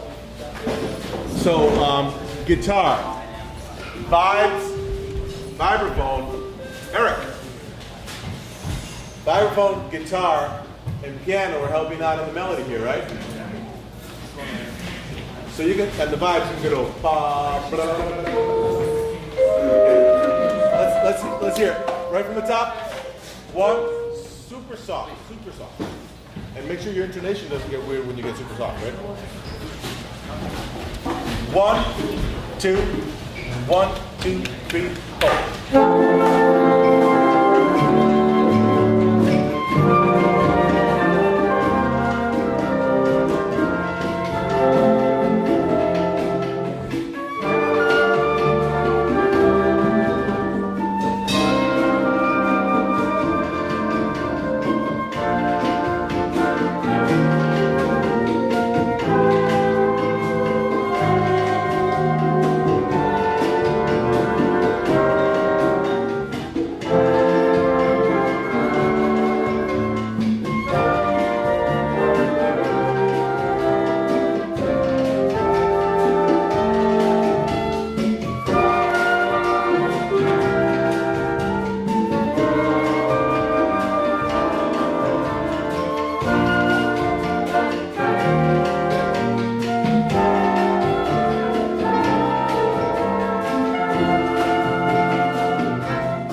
guitars. Vibes. You can read that melody. Let me hear. Our guitar players, are you familiar with the melody now? Do you have it? Both of you? Huh? He's comping. Okay, you're comping, you have the melody? Well, I need to hear it. Paul, I want you to learn this melody. In the higher register of the bass, it's going to sound good. But Monday, you need to have that. So I'll bring in, I'll have another page for you guys' backgrounds, which will be supporting the melody at the very end of the song. Like in the B section, you guys will have the melody with her, but like in sort of harmonized. And I'll have the coda. So this is where I want to keep this tune. I want to keep it at a very low dynamic, but sort of cool. Okay? So let's, the percussion, remember nobody can get above the snare drum with the brushes. If you don't hear the brushes, you're too loud. Okay? And so we might want to avoid, for the most of the tune, the cymbals. But let's find, did we find the cabasa? Yeah. So,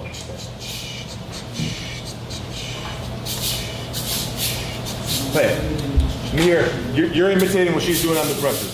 Okay? Play it, the drums. 1, 2, 3, 4.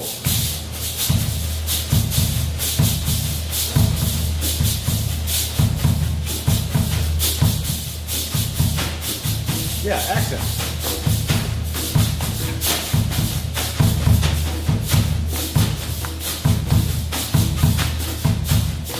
You can hit the brushes a little harder. Remember, you're going to be in board. It's a huge auditorium. So if we're too subtle, they won't hear us. So be a little bit more Borden auditorium volume. Nice solo. I like that. If you same thing as with her. If you can do exactly what you did, but hit a little bit harder on the piano, we'll hear it better. But nice melodies. I like that a lot. And learn the melody. It'll help you not get lost in the solo. I sent you audio to this. The only person I've sent audio to this is you, and you haven't checked it out. Hate to call you out right video. But yeah, if anybody wants the audio, email me. I don't have all your emails, but if you email me, I'll just send it to you in the evening. It just helps you, for any of the tunes. I have them all. Let's move on. Zabumba.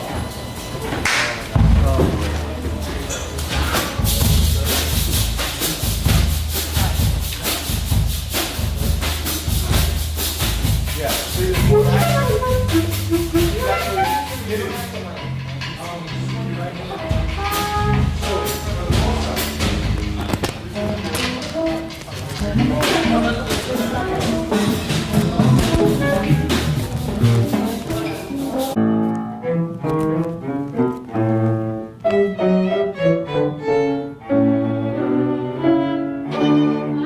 Okay, so let's try one more time.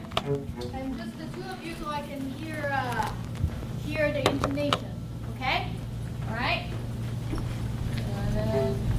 Letter E. 1, 2, ready, go. Okay, wait. Try one more time. Vera? Yeah, there you go. Did we talk about the key change? Yeah. Did you write down all the key changes? No. I wrote them down on the second piece of paper. You can't write in these. Yeah, that's true. Okay, so what key are we in first? C minor. There you go. Okay, start one more time. E letter. Ready, go. Off.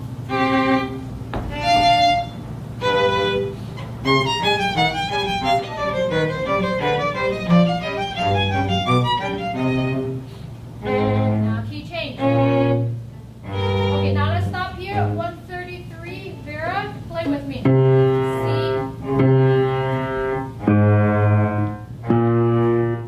There you go. So we're preparing to go to which key? G. A flat, major or minor? Major. There you go. So of you. Ready, go.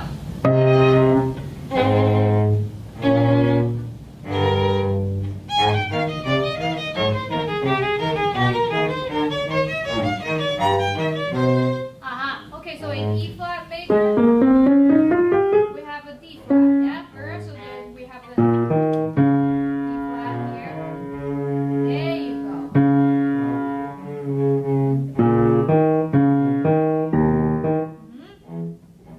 Okay, so go back from 133 one more time to the two of you. Listen to each other.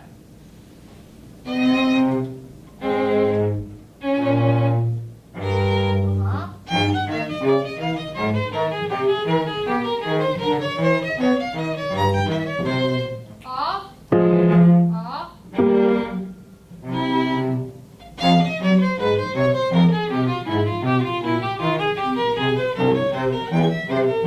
Okay, so what key are we in here? What key? F minor. There you go. So at 137, you have to prepare to go to F minor.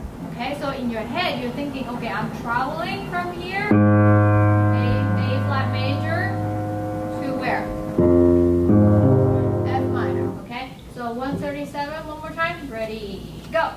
Oh wait, you're up. 137, yeah.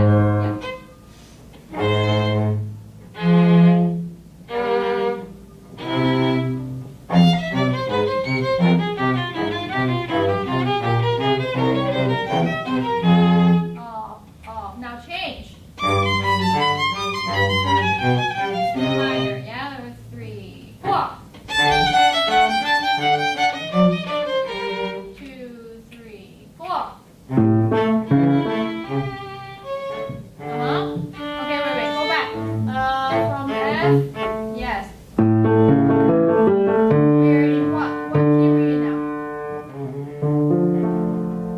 C sharp. D minor. We're in D minor, right? So the C sharp is the leading tone to the C. C sharp, D. C sharp leading tone to the what?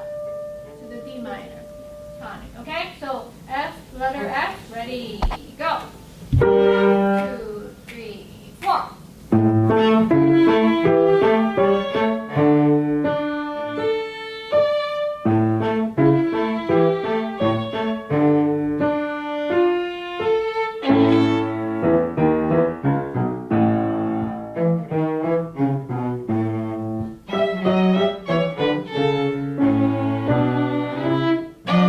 Okay, so Vera, the C sharp. Yeah.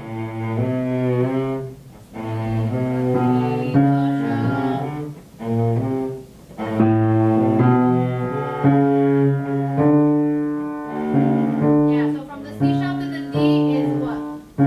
Half a step. Go back there.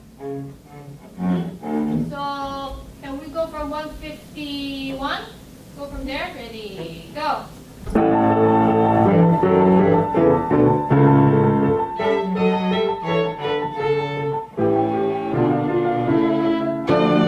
you go. And then we go back to G is what? Half. There you go. So, should we go from beginning all the way?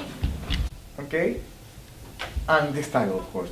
Not too much vibrato when you do this thing, for example. Okay? Don't do too much. Okay? Begin.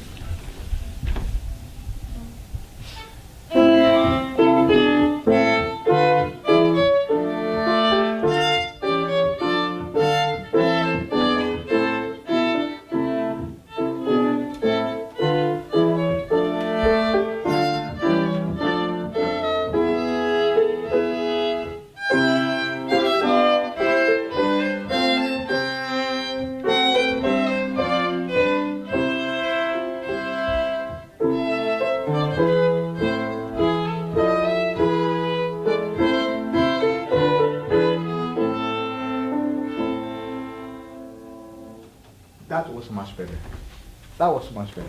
And set the intonation at the end, okay? When you have a D sharp, and you pick. So I'm so sorry. Did I hear you? No, I'm going to be. Okay. So when you play the intonation there, for example, when you have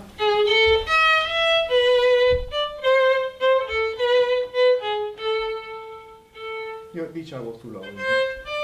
So stretch your third finger higher when you do this.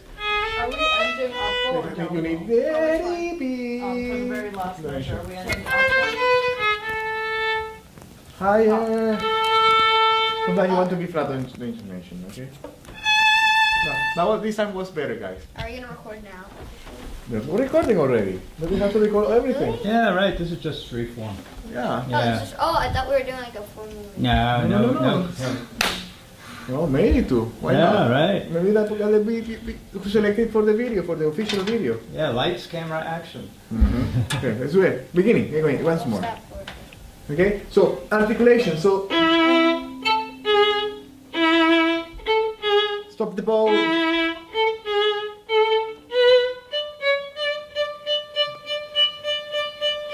All the 8 notes, okay? Not too, sometimes you connect too much, okay? So I would like a little more separation between them. Again, without rushing.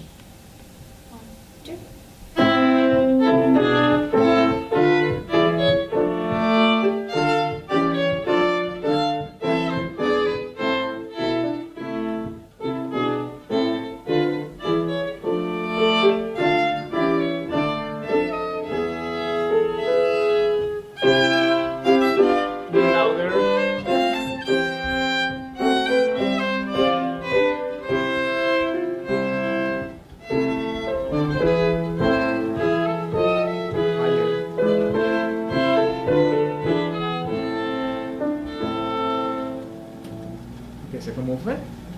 It was better, a little better. Yeah. Still, the articulation, the 8th note can be a little bit more rhythmical. Okay.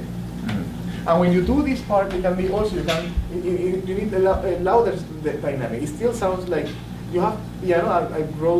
I asked you to do mezzo forte. You can be a little louder. Without an accent. So that you want to do an accent when you do. Okay, so you you can be a little.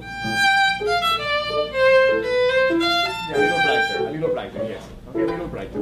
Shall we do this once more? Yes, please. Yes, let's do it once more to see how it goes. Okay, so make the contrast.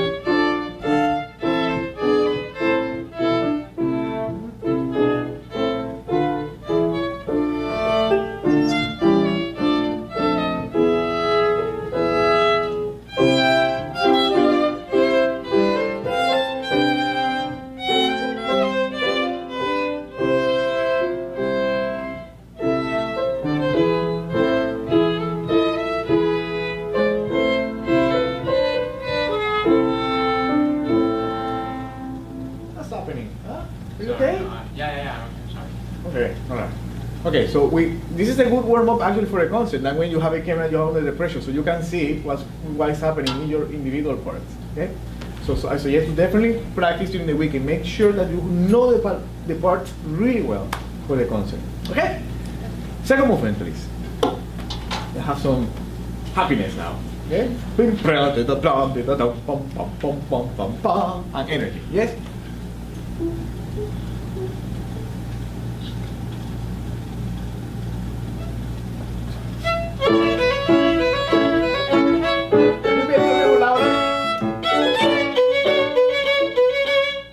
I said mezzo forte is almost forte. Okay, it sounds like a mezzo piano.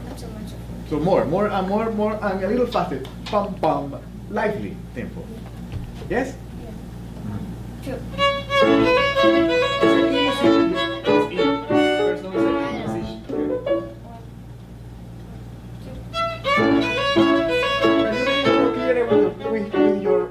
With your cue.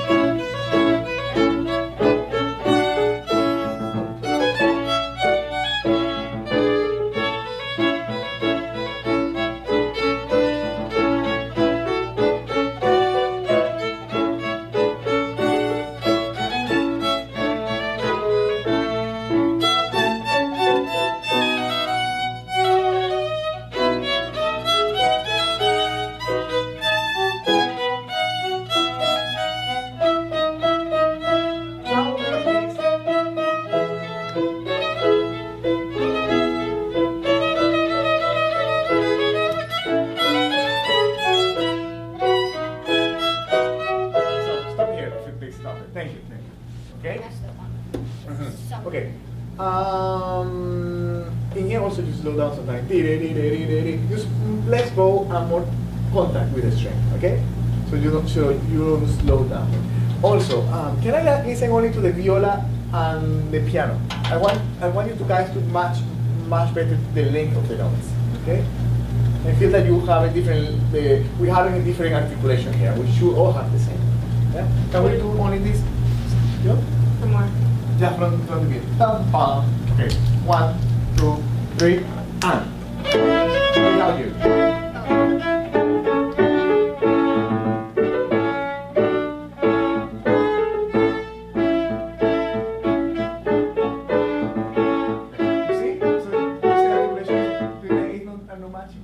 Can we match? I think maybe you're playing a little too short now, the eighth notes, but they're not completely matching again. Can we try this again? Listen to each other and match, try to merge, okay? To blend all the articulations. Again. Better.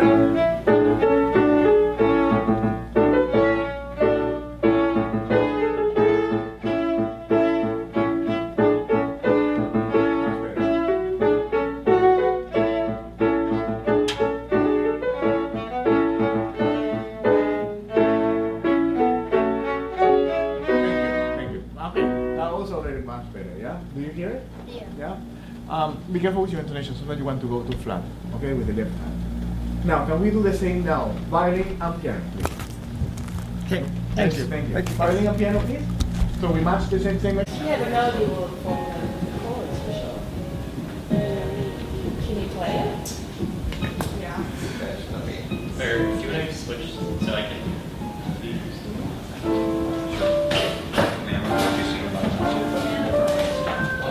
I think you are.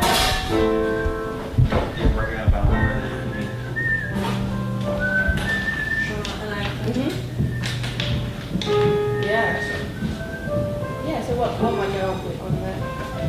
Wait, if this is letter strings? What chord do you think might I was thinking 5. Yes, so that's your E, right? Yeah. Yeah, absolutely, because you've got this beautiful melody. You've got this big interval here, and you're landing on the third. Yeah. Yeah. Cool. So if you're writing these chords here, then you would play them down here. Yeah. Yeah.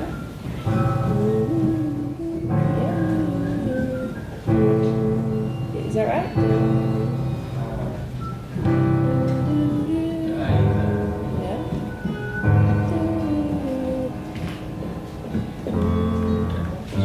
So many options. Yeah. Okay, so you can play the melody in this hand, and then you can go through chromatically. Play this measure, hold down one note, go up to the next note, do that whole process 12 times, and see what you like. Yeah. Cool. All right. How are you doing? Good.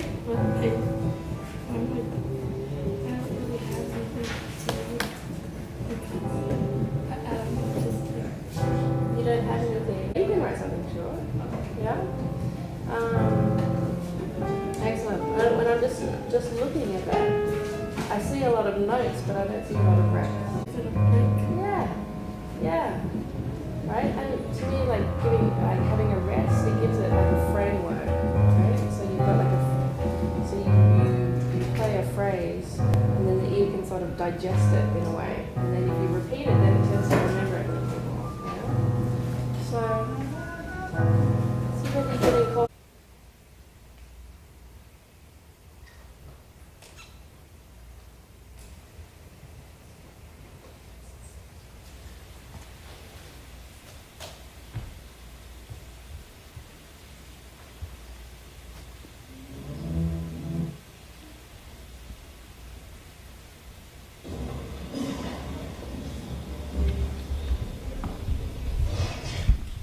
Our next piece of music is Berlioz's Symphony from the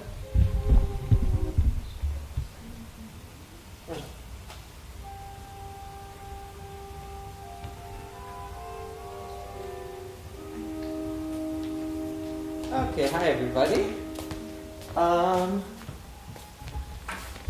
So we finished talking about Beethoven, let's give it Beethoven just one more second. Just now that I think about it.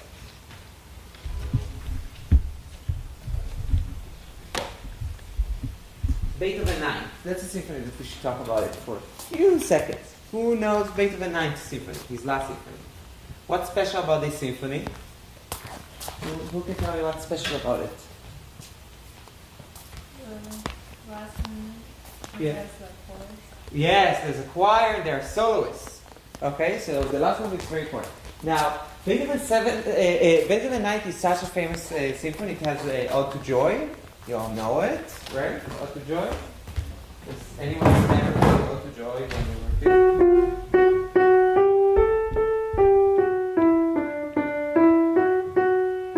Right? That comes in the last movement.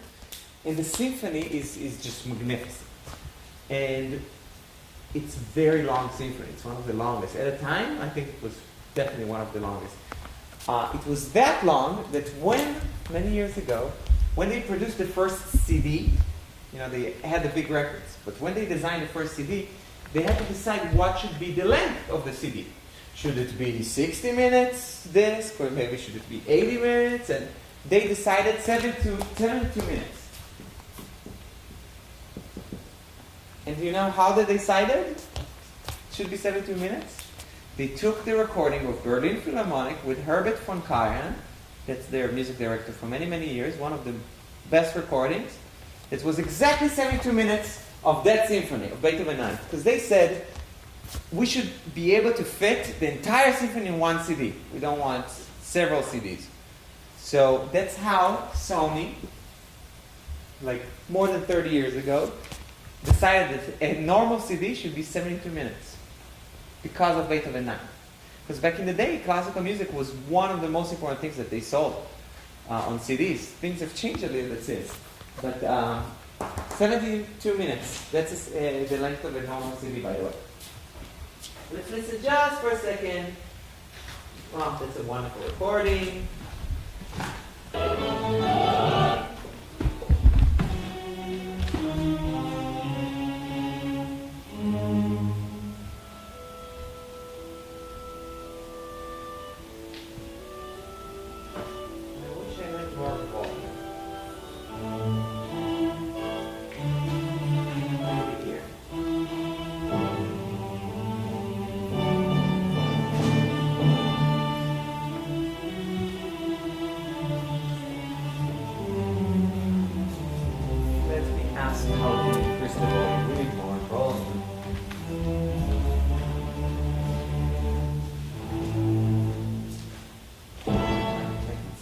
Soloists. So the choir is behind, the soloists are in front of the orchestra.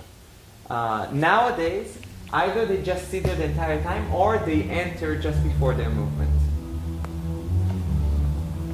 Okay, that's better. That's a very quiet spot, so it's fine. That's fine. It's going to be very loud. From here, that's perfect. Thank you, thank you, thank you. So this is the first time we hear the Ode to Joy theme. Now listen how exactly the first time that you hear it, it's like a completely different piece because it's very quiet. It's a big cello solo that you need to play super quiet. They use like 2 of your hands.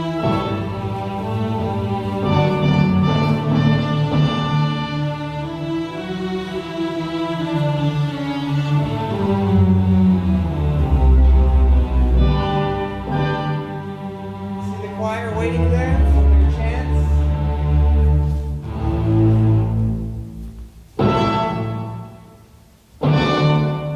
It's very violent.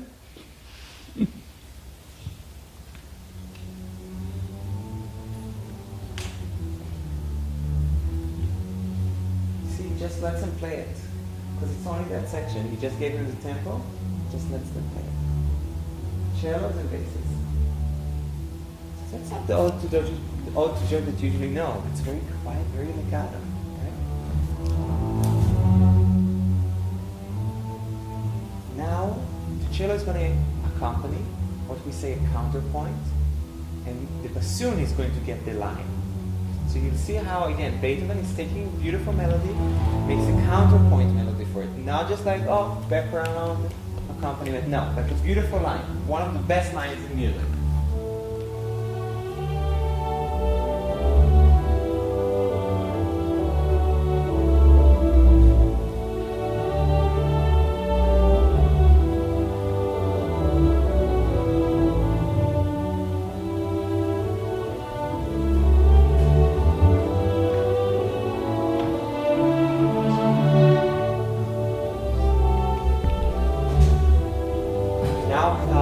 There's another round. As you remember, classical music, we like repeating the theme, right? We like repeating the theme over and over. Come. We're listening to Beethoven 9, the last symphony that Beethoven wrote, and it has the melody of Ode to Joy. You know Ode to Joy? Da-da-da, right? Everybody knows Ode to Joy. Okay, so now the violins are in the mix. And after that, we're going to add more and the winds. Listen how it's even bigger. Oh, that sounds like the Ode to Joy that I know.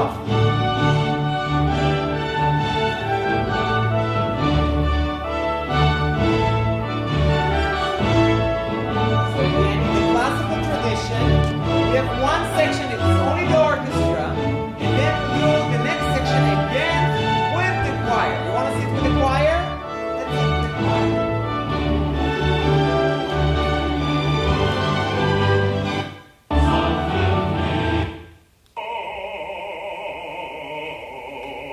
Aaron Cohen's one of the most celebrated basses.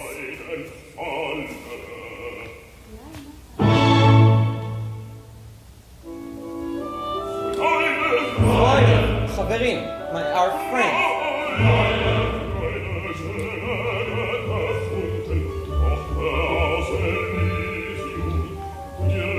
It's all about let's all rejoin, be friends, and do good for our community. Reunite.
Crazy changes, and now he's going into this funny little march.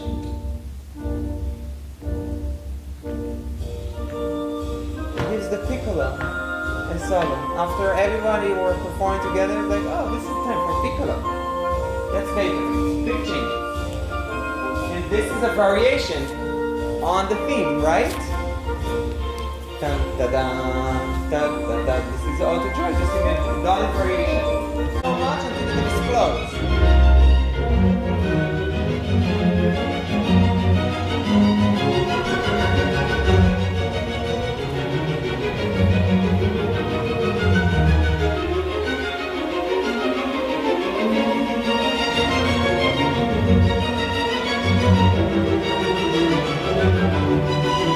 It's all the Ode to Joy theme, but this time in minor.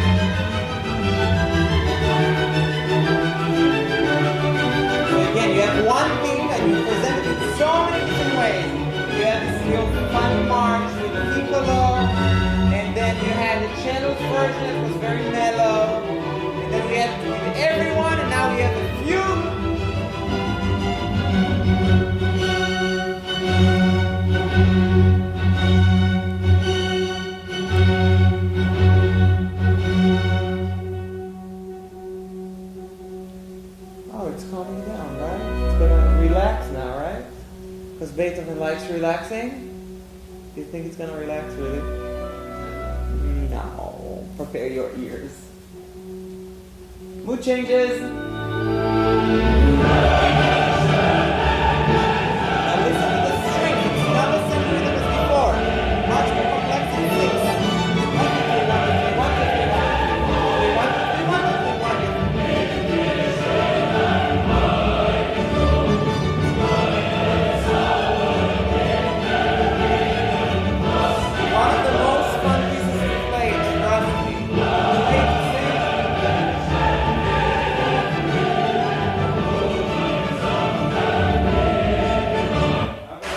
At the very end. Now it's the coda. Coda is always very fast because you want to finish very fast and very big, so it's going to be faster. Faster, faster, faster!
The last symphony that Beethoven wrote, one serious symphony. And now we're going to Symphonie Fantastique, Fantastic Symphony by Hector Berlioz. So it's not symphony number 3 or 4. He just decided that his symphony is fantastic. That's the title of the piece. Hector Berlioz is a French composer and he's a very important composer. Very, very important composer. And after we talk about this piece, you understand why it's very important. Who heard about Hector Berlioz before? Yes, violas, of course. Because he wrote some important viola pieces. Not every day you get a great composer to write a great viola piece, right? So yeah, definitely. In the same score here, we have Fantastique and Harold in Italy. That's the piece for viola. Okay, great. So, let's just look at the score. You remember with Beethoven, what did we have? We had very standard orchestra. We had some trumpets, some trombones, and a timpani. Now what we have, so we have flutes, we have piccolo, we have clarinets, we have, that's this, remember that I showed you the last page of a score? That was fantastic. So we had oboes, we have English horn, which is the bigger version of oboe with a deeper sound. We have clarinets, we have piccolo clarinet, we have bassoon, we have contrabassoon, which is a bigger bassoon but has a deeper sound. Okay, we have that. Now we have 4 horns, 3 trombones, we have 2 tubas, we have like 10 different percussion instruments. We have bells, we have drums, we have bass drum, we have triangle, we have cymbals, all of the percussions that you want. And then you have a giant string orchestra. Oh, 2 harps, because why not? 2 harps. And strings. You come in. Here we go. 45. 2 bars of 4. Yeah. 1, 2, 3, 4. 1, 2, ready, go. Hey. No, hold on. So stop. 45. I'm saying 45. I thought you Sorry. said 35. No, 45. We're good, we're good. Okay. There's 45, y'all. 1, 2. You guys good? 2 bars of 4. 1, 2, 3, 4. 1, 2, ready, go. Don't rush. There's 46.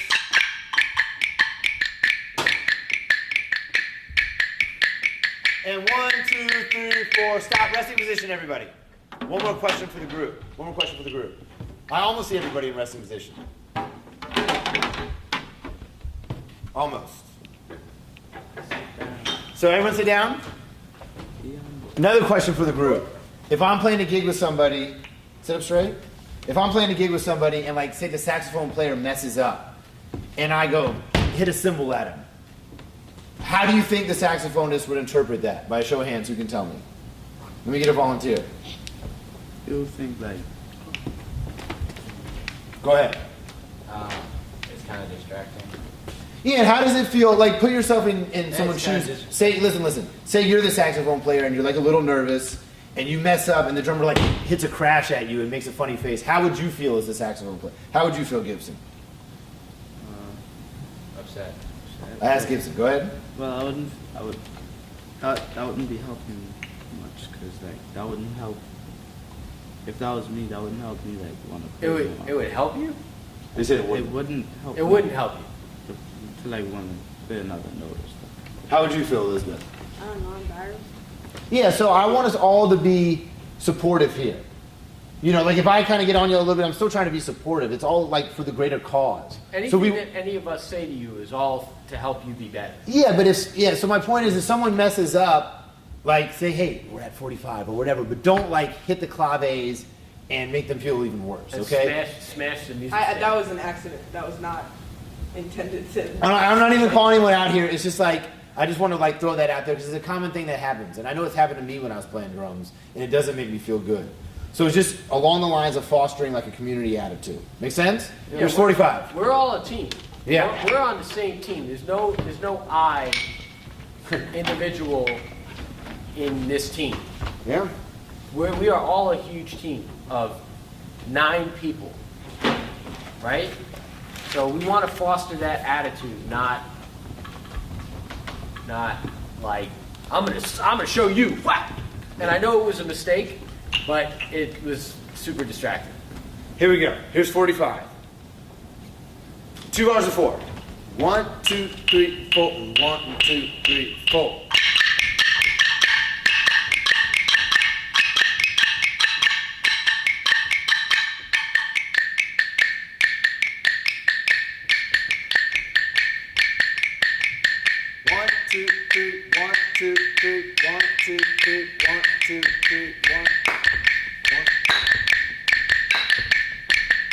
Don't rush, guys.